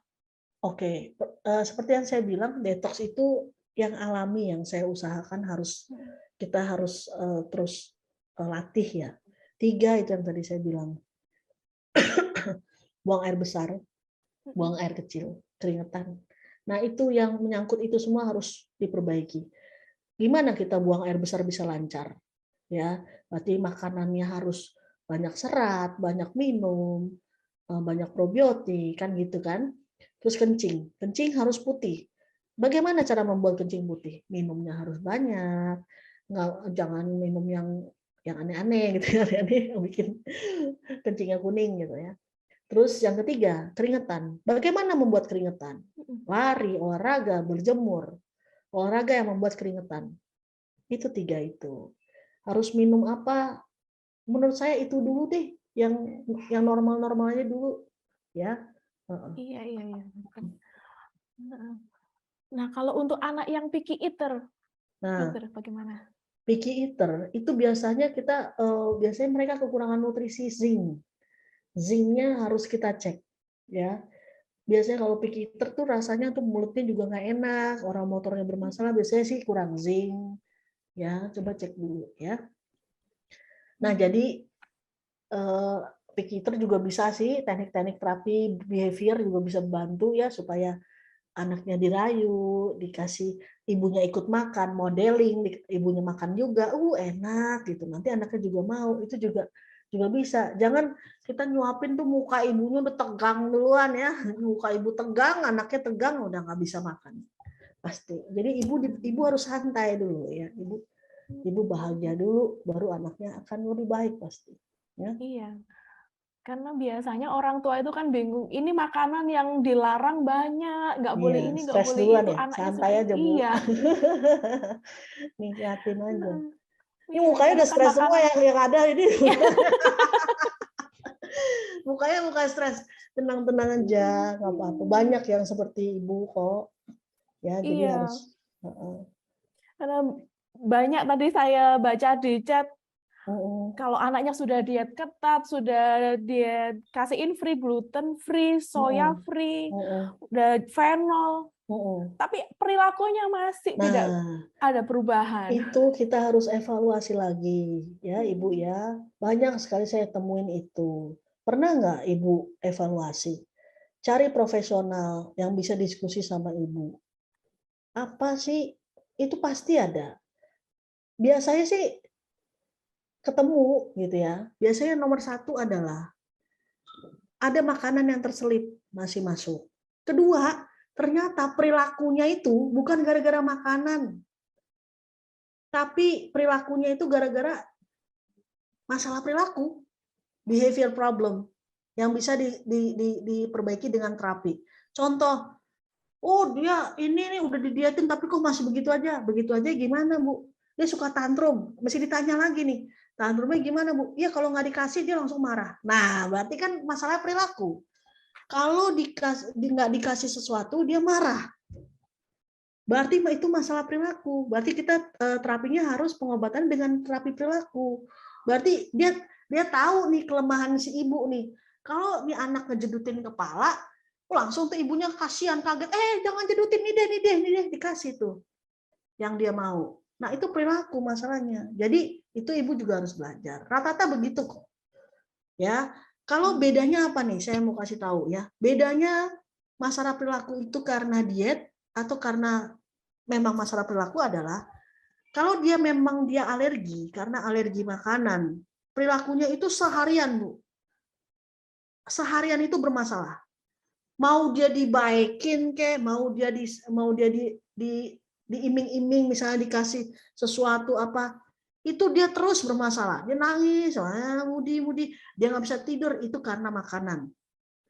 Tapi kalau karena masalah perilaku itu tadi yang seperti saya bilang, dia bisa karena atensi, dia karena mencari perhatian, dia karena mencari dia mau kabur dari tugas atau dia mau sesuatu. Nah, itu biasanya itu harus dievaluasi ya. Makanya faktor yang membuat perilaku anak ini Kompleks. Perilakunya kurang baik, ini juga banyak faktor ya dokter. Banyak ya. faktor. Nggak hanya makanan, nggak hanya perilaku. Iya, semua. Nah, ini pasti banyak yang tanya. Kalau ingin konsultasi tentang perilaku, bagaimana ke Akari Autism Center ini? Ya, ada kok di web. Itu apa? Ada terapi Google perilaku aja, di Google. sana. Nanti ada itunya ya. Iya. Nah, ini berikutnya ada pertanyaan. Saya juga sering keluar kota kok. Biasanya saya suka jalan-jalan soalnya. Nanti mau ke Makassar nih. Nanti Makassar, Palu. Nah, mungkin parents yang ada di Makassar boleh dicari ini infonya, Iya, gimana bisa karena ketemu Dokter heeh, Lea di sana. karena saya tahu ya, jadi ibu-ibu ini kan susah naik pesawat ya. Kalau nungguin, ada loh pasien saya yang udah beli tiket, udah mau naik pesawat, begitu di pesawat tuh anak nggak bisa masuk pesawat, batal, kesian. Ya, jadi nanti saya yang datengin aja. Iya, Dokter. Nah, Dokter, pertanyaan berikutnya ini, apakah benar vaksin rubella itu bisa menyebabkan anak menjadi autis? Vaksinnya. Jadi begini, pada anak-anak tertentu ya, yang bermasalah dengan daya tahan tubuh. Saya mau kasih gambarannya begini. Bukan berarti nggak ada anak yang seperti yang bereaksi terhadap vaksin, ada anak yang jadi turun setelah vaksin, ada. Tapi nggak semua. Kenapa? Anak-anak yang tertentu aja. Jadi rata-rata kan MMR ya, 3, mumps, measles, rubella. Jadi ada anak-anak yang nggak kuat langsung masuk 3 virus hidup sekaligus. Kalau sistem imunnya dia masih lemah, kebingungan, kaget, jadi bereaksinya jadi turun, regresi. Ada yang begitu. Nah, penyebabnya juga masih belum diketahui. Memang secara penelitian dari ribuan anak yang divaksin, cuman sedikit lah yang kena autism. Tapi kita harus hati-hati. Jadi kita mesti lihat anak kita, ya. Anaknya kalau divaksin itu pastikan, makanya sekarang dokter-dokter kayaknya juga udah ngerti ya, artinya udah bagus ya. Jadi syarat vaksin itu harus anaknya sehat, nggak boleh panas-panas dikit divaksin, lagi anget-anget dikit lagi. Jadi anaknya harus sehat bener, harus bebas obat-obatan antibiotik, harus minum dikasih multivitamin, vitamin yang banyak dulu supaya daya tahan tubuh bagus, baru bawa vaksin. Gitu. Tapi kalau dulu dia ada riwayat reaksi buruk dengan vaksin atau ada saudaranya reaksi buruk dengan vaksin, itu harus hati-hati sekali. Tanya sama dokter yang menangani Bapak Ibu, anak-anak Bapak Ibu ya. Iya, karena kan spektrum autis ini penyebabnya apa, yang pasti itu belum bisa diketahui ya dokter ya. Jadi kita yang penting sebagai orang tua bisa paham anaknya, ya paham sendiri anaknya. Betul, dok. Nah, ini pertanyaan berikutnya dokter. Kalau misalkan anak sebelumnya alergi suatu makanan tertentu, katakanlah roti yang mengandung gluten, lalu setelah pencernaannya lebih baik, misalkan kita cobakan untuk diberikan lagi, bagaimana dokter? Jadi gini, rata-rata ya, ini saya ngomong rata-rata. Jadi jangan langsung buru-buru dikasih dulu. Ya, artinya kita lihat lagi anaknya. Apabila imun sistem itu lebih bagus, dia bisa lebih mengenali, oh ini baik, ini yang jahat. Jadi dia makanan dia bisa lebih terima, dia tidak perlu lagi diet. Jadi biasanya pada anak-anak yang udah besar, yang udah dewasa, udah besar, biasanya sudah tidak perlu diet lagi. Ya. Tapi kita cek satu persatu gitu. Kadang-kadang masih ada juga yang harus didietkan. Tapi kayak kasein sama gluten itu yang paling haram ya. Jadi itu jangan dibocor-bocorin dulu, itu yang paling berbahaya lah ya. Yang coba pelan-pelan. Kira-kira harus diet berapa lama dokter supaya bisa nanti kita cobakan lagi? Tergantung anaknya. Pokoknya selama anaknya masih jelek, artinya belum seperti anak seusianya, ya berarti masih ada masalah. Jangan dulu. Kalau udah bagus, udah seperti anak seusianya, ya coba makanannya, dilihat. Banyak kok yang pada udah makan biasa juga banyak. Tapi dia udah bagus, udah bisa sekolah, udah bisa biasa. Tapi jangan gara-gara saya bilang udah bisa sekolah, yang sekolah dibocorin ya, karena sekolah sekarang juga yang parah-parah juga terima ya. Lihat lagi lah anaknya ya. Nah ini karena ada yang anaknya sudah diet ketat, sudah hampir 3 bulan lebih, tapi moodnya masih jelek, rewel terus. Dia 3 bulan mah belum apa-apa. itu belum pasti masih belum benar ya. Pokoknya Bapak Ibu kalau masih udah diet tapi masih mut-mutan, coba lagi cek. Nanti makanya nih mungkin saya mesti jelasin tentang diet rotasi ya, rotasi 4 hari itu kayak apa. Jadi itu penting untuk memantau melihat gitu. Jadi nggak cuma diet doang gitu. Jadi saya jelasin sini ya. Diet itu masalahnya adalah kadang-kadang suka hipersensitif tipe lambat. Artinya gini, reaksinya itu yang susah kepada anak otis yang sampai 72 jam alerginya itu. Jadi makan sekarang belum tentu efeknya sekarang. Bisa hari ini, bisa besok, bisa besoknya lagi, bisa besoknya lagi. Jadi ada anak yang makan santan, setelah dia makan santan, 2 hari kemudian dia ketawa-ketawa. Reaksinya 2 hari. Nah itu kan susah ngelihatnya. Nah itu ibunya harus amatin. Makanya kita namanya diet rotasi 4 hari itu artinya apa? Karena dia 72 jam tadi. Jadi minimal 4 hari, makanan tiap harinya itu harus beda-beda. Beda-beda makannya. Supaya kita bisa lihat mana yang dia nggak cocok. Contoh ya, tadi yang santan, setiap 2 hari dia ketawa-ketawa. Jadi nanti ada polanya, Bu. Setiap dikasih santan, dia ketawa-ketawa tiap 2 hari. Ini anak nih. Berarti dia nggak cocok santan. Nah, kalau dia dikasih santan tiap hari, ketawa-ketawa terus tiap hari. Ngerti ya? Jadi kita nggak tahu biang keroknya dari mana. Makanya saya saranin tiap hari selama 4 hari itu beda-beda rotasi jenis bahan makanannya supaya nanti ibu bisa amatin. Misal proteinnya biasanya ayam, ikan, air tawar, daging, dan sayur aja hari keempat. Jadi itu terus nanti diulang lagi gitu ya misalnya. Nanti kita bisa ada polanya kelihatan. Oh, ini anak setiap dikasih labu 3 hari kemudian dia mencret. Nah nanti coba lagi, ibu curiga labu nih, kasih lagi labu. Mencret nggak dia tiap 3 hari kemudian? Nah, kadang-kadang itu yang kita suka lupa. Makanya dicatat, Bu. Ya. Food diary itu penting pencatatannya ya.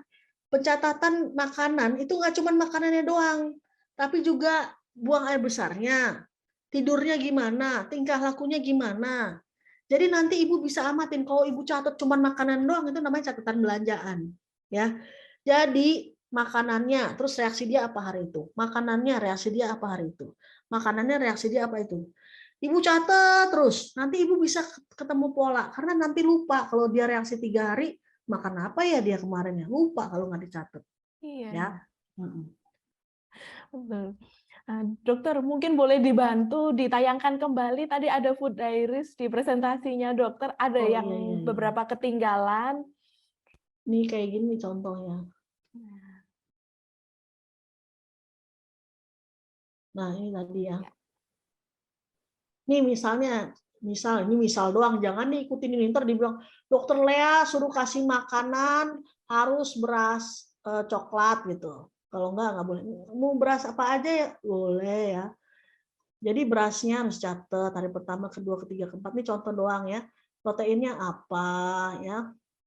Terus proteinnya misalnya ayam, ikan, daging, sayur, minyaknya. Ini semua makanan dicatat.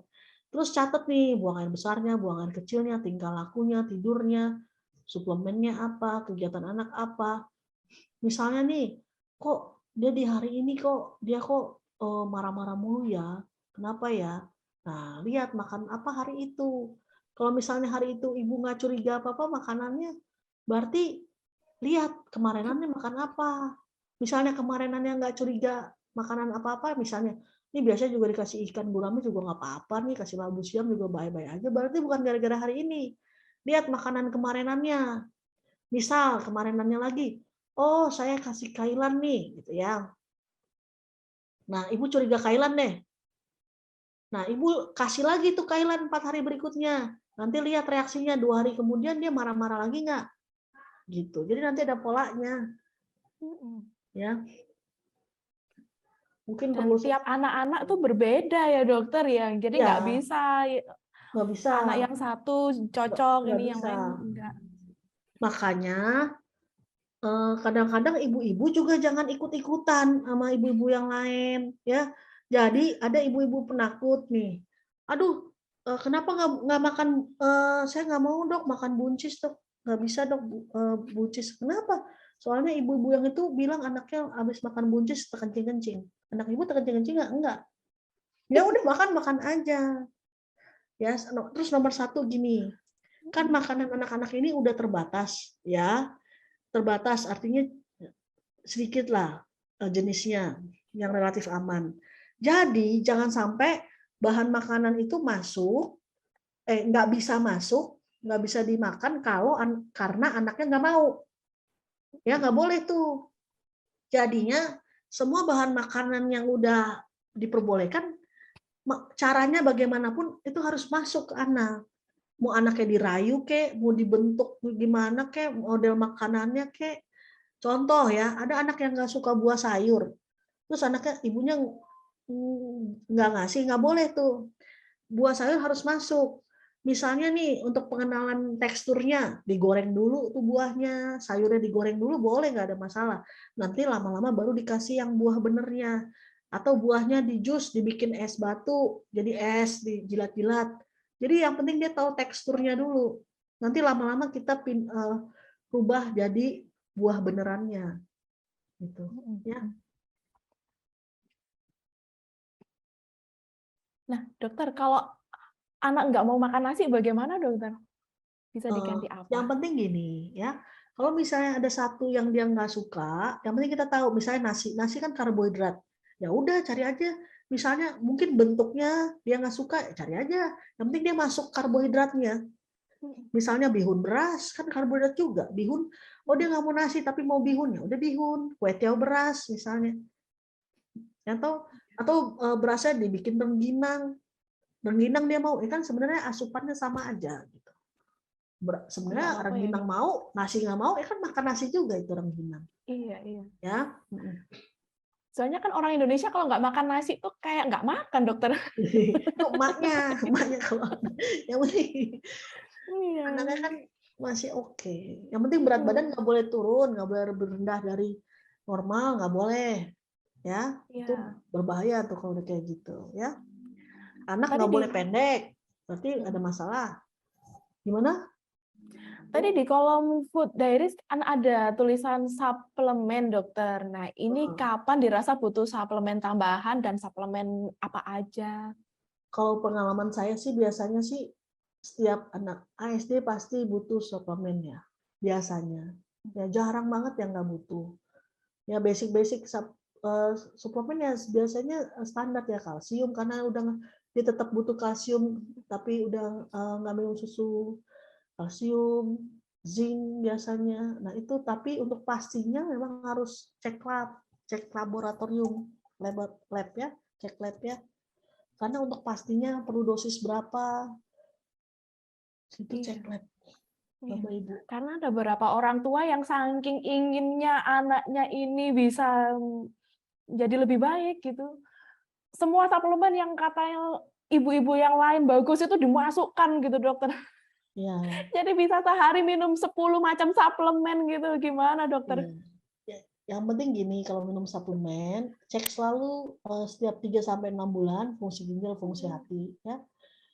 Di Prodia di lab mana aja bisa ya, fungsi ginjal, fungsi hati. Yang penting bagus is okay.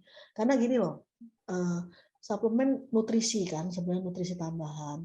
Biasanya diminum lama itu nggak masalah, karena kan dia ada di dalam badan. Contoh zinc itu kan ada dalam badan kita, kalsium ada dalam badan. Yang berbahaya, yang merusak ginjal hati itu kalau zat kimia, contoh antibiotik, obat-obat kimia lainnya, itu nggak boleh lama-lama. Jadi fungsi ginjal itu ngeluarinnya detoksnya berat ginjalnya. Tapi kalau suplemen relatif ini udah ada di badan, jadi dia ginjal santai gitu kerjanya, hati nggak berat, jadi relatif aman itu sih ya. Jadi memang udah biasa kok kalau anak ASD minum suplemen banyak. Oh gitu. Memang biasanya mereka kekurangan, harus ekstra.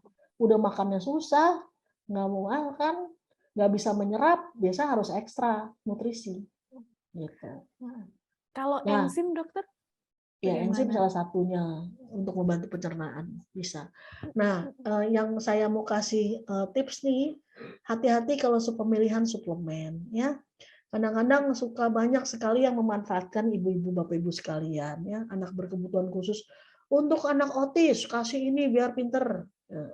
Bullshit saya bilang ya. Jadi nggak ada satu obat pun yang bikin teng langsung hilang, nggak bakal ada ya. Perhatiin nomor satu komposisi dari suplemennya.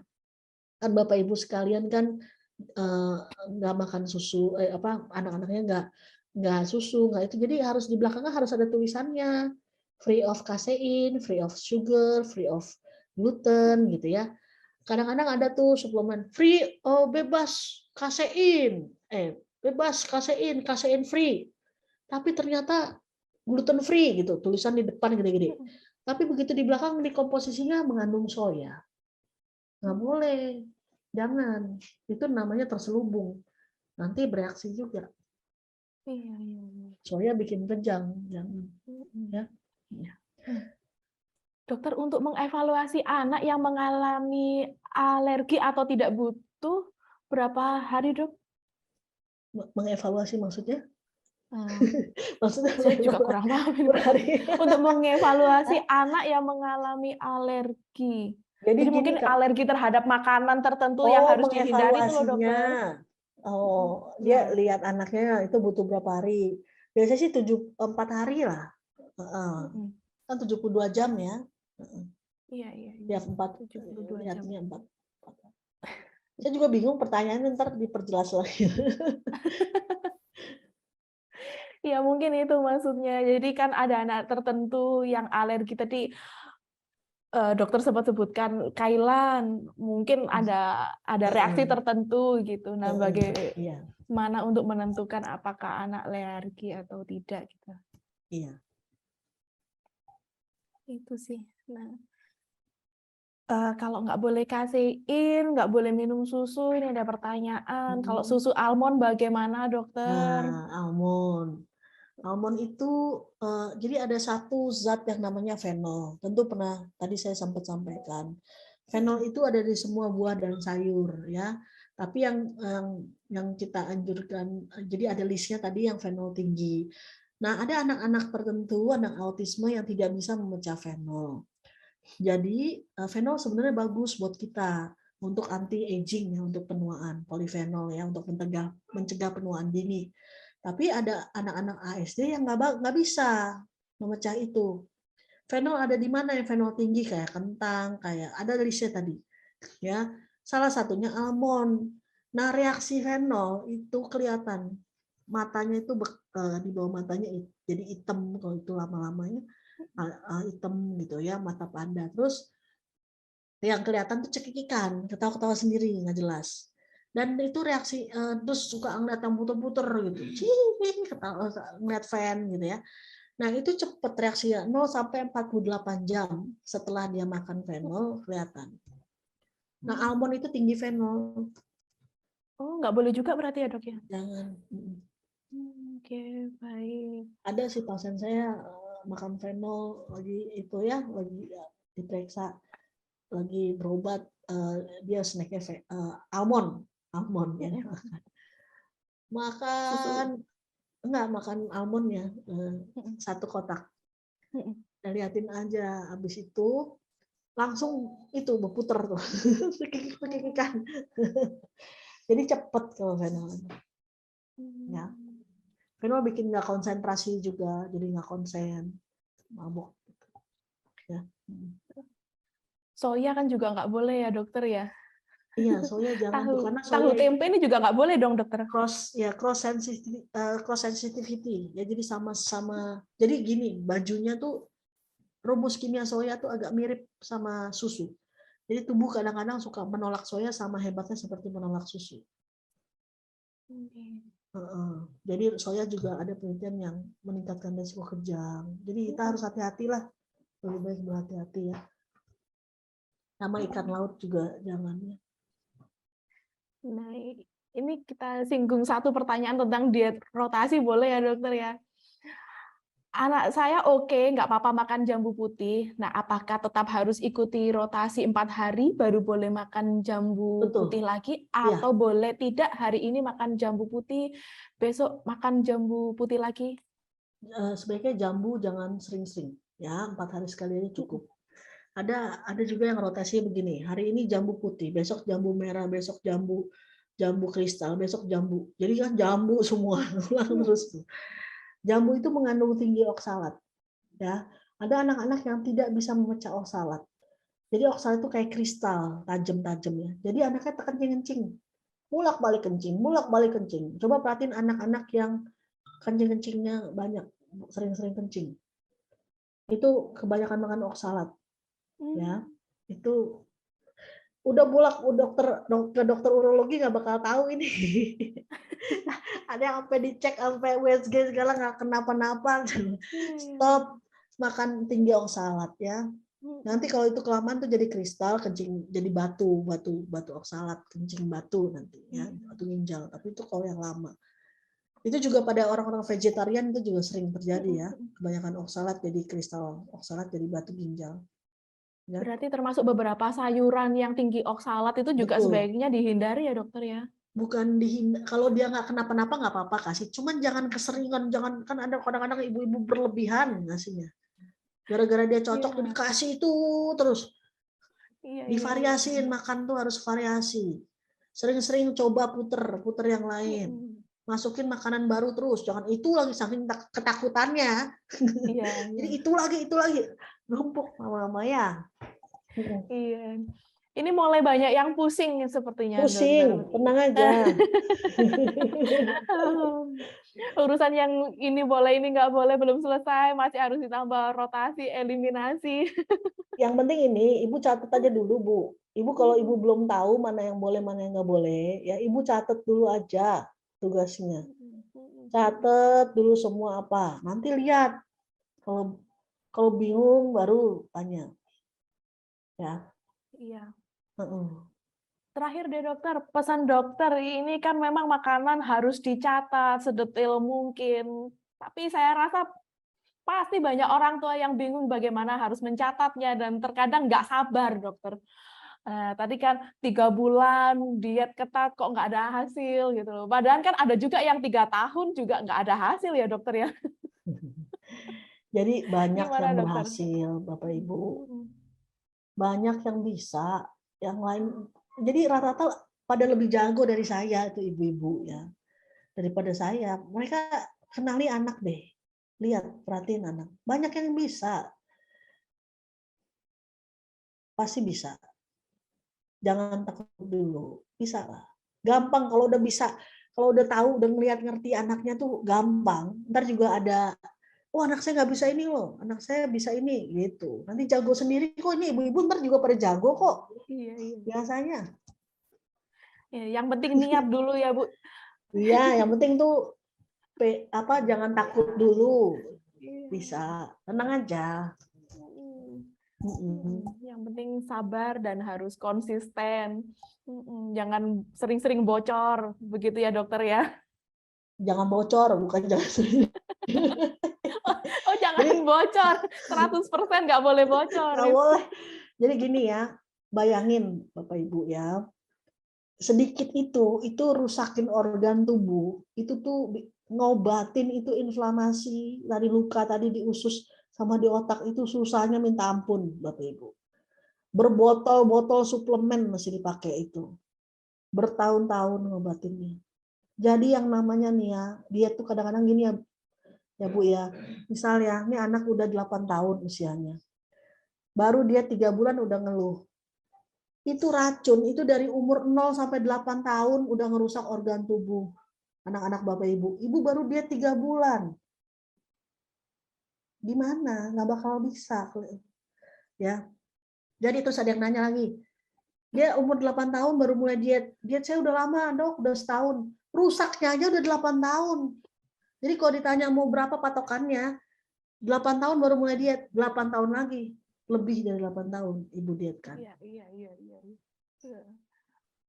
Yang Karena penting kalau semangat, misalnya diet itu cuma mencegah racun loh. Mencegah organnya lebih rusak ya. Tapi organ yang udah rusak, benernya gimana? Self healing kalau nggak pakai suplemen apa-apa ya, artinya nggak pakai booster apa segala. Self healing artinya sembuh sendiri, nungguin sistem imunnya memperbaiki sendiri, ngerti ya? Jadi diet itu supaya nggak mencegah tambah parah nih lukanya, gitu. Tapi lukanya itu kalau ya makanya kita perlu suplemen supaya memperbaiki lukanya supaya cepat sembuh. Kalau nggak ada dana untuk beli suplemen, berarti mesti tungguin sampai sistem imunnya nyembuhin sendiri, lukanya sembuh sendiri. Contoh deh kita luka, nggak usah dikasih obat apa-apa. Gimana nih sembuhnya? Lama cepet? Lama. Tapi jangan sampai kita tambahin goresan lagi supaya jadi luka. Ngerti ya prinsipnya? Gitu. Iya. Berarti nggak boleh bocor sama sekali, parents. Jangan ditawar-tawar lagi deh. Jadi yang penting gini, kebayang-bayang nanti kalau tidur, kasih coklat ke anaknya itu langsung mesti mikir, luka berapa banyak lagi luka yang saya tambahin ke anak saya. Iya. Kadang kasihan gitu dokter, anaknya suka. Lebih kasihan mana? Anak ibu yang dirusakin organnya, apa dia nangis-nangis? Menurut saya itu yang harus dipikirin. Indomie murah, suplemen mahal. Iya. Setuju dokter. Terakhir dokter, pesan dokter untuk parents yang ikut webinar pada siang hari ini. Pesan saya nomor 1, ibu bahagia dulu. Itu nomor 1. Ibu jangan stres, ibu bahagia dulu. Ibu tenangin dulu hati ibu, jangan sedih ya. Jangan stres saja, ibunya dulu. Dibuat happy. Tenang aja, yang penting ibu pengetahuannya kan sekarang nambah. Nah, satu-satu dulu kita perbaikin, mana yang bisa kita ubah. Ibu bahagia, anak pasti lebih cepat baik. Udah deh, saya 1 deh, ibu bahagia dulu. Ya. Iya, betul. Karena kalau ibu nggak bahagia, mulai juga nggak bakal mau. Mungkin 2 dokter, nggak hanya ibu aja, di sini juga ada bapak-bapak loh. Ibu dan bapak bahagia. Bahagiakan ibu, itu pesan saya. Kuncinya tuh ibu. Webinar siang hari ini kita semua bahagia kok dokter, bersama dengan dokter Lea. Ya, mukanya sih nggak pada senyum ya, senyumnya semuanya saya tunggu ya senyumnya. Iya. Apa ya Bu, nanti tanya. Mari kita lihat senyum bahagia ibu-ibu dan bapak-bapak yang ikut webinar pada siang hari ini. Kita foto bersama dulu. Iya. Boleh dinyalakan kameranya ya. Nanti lihat Facebook saya. Facebook saya sih udah penuh ya. Tapi nggak apa-apa, bisa publik. Lihat Facebook saya, Dr. Yulita Lea namanya. Nah itu bisa belajar. Nanti banyak itu di situ. Ya. Iya baik. Nanti pasti banyak kok dokter yang tanya ke admin Sabiru, cara menghubungi dokter Lea bagaimana, kalau mau konsul bagaimana. Iya, nggak apa-apa. Bapak Ibu mesti didukungnya, nanti kita bantu ya. Ya aja. Baik. Kita mulai ya foto bersamanya ya. Oke. Udah ketawa dong sekarang, jangan sedih-sedih. Sekarang udah selesai belajarnya. Masih ada sisa-sisa kesetresan. Oke, 1, 2, 3. Sekali lagi. 1, 2, 3. Banyak, ini ada 500. Ini berapa kali kita foto? Sekali lagi. Ya. Oke, 1, 2, 3. Oke, sudah? Baik. Dokter, saya mewakili Sabiru Indonesia. Terima kasih untuk ilmunya. Sabiru Indonesia udah mau mengedukasi kita semua ya. Saya sangat salut loh ya. Iya, memang tujuan kami ingin orang tua ini bisa menjadi lebih hebat dan juga happy dengan mengikuti webinar-webinar Sabiru Indonesia. Ya, terima kasih parents yang telah mengikuti webinar pada siang hari ini. Mohon maaf apabila ada kesalahan dan juga salah kata dari saya. Iya. Ya. Kita akan bertemu lagi di lain Lain waktu waktu. bersama dengan Dr. Yulita Lea. Terima kasih dan sampai jumpa. Sampai jumpa. Dah.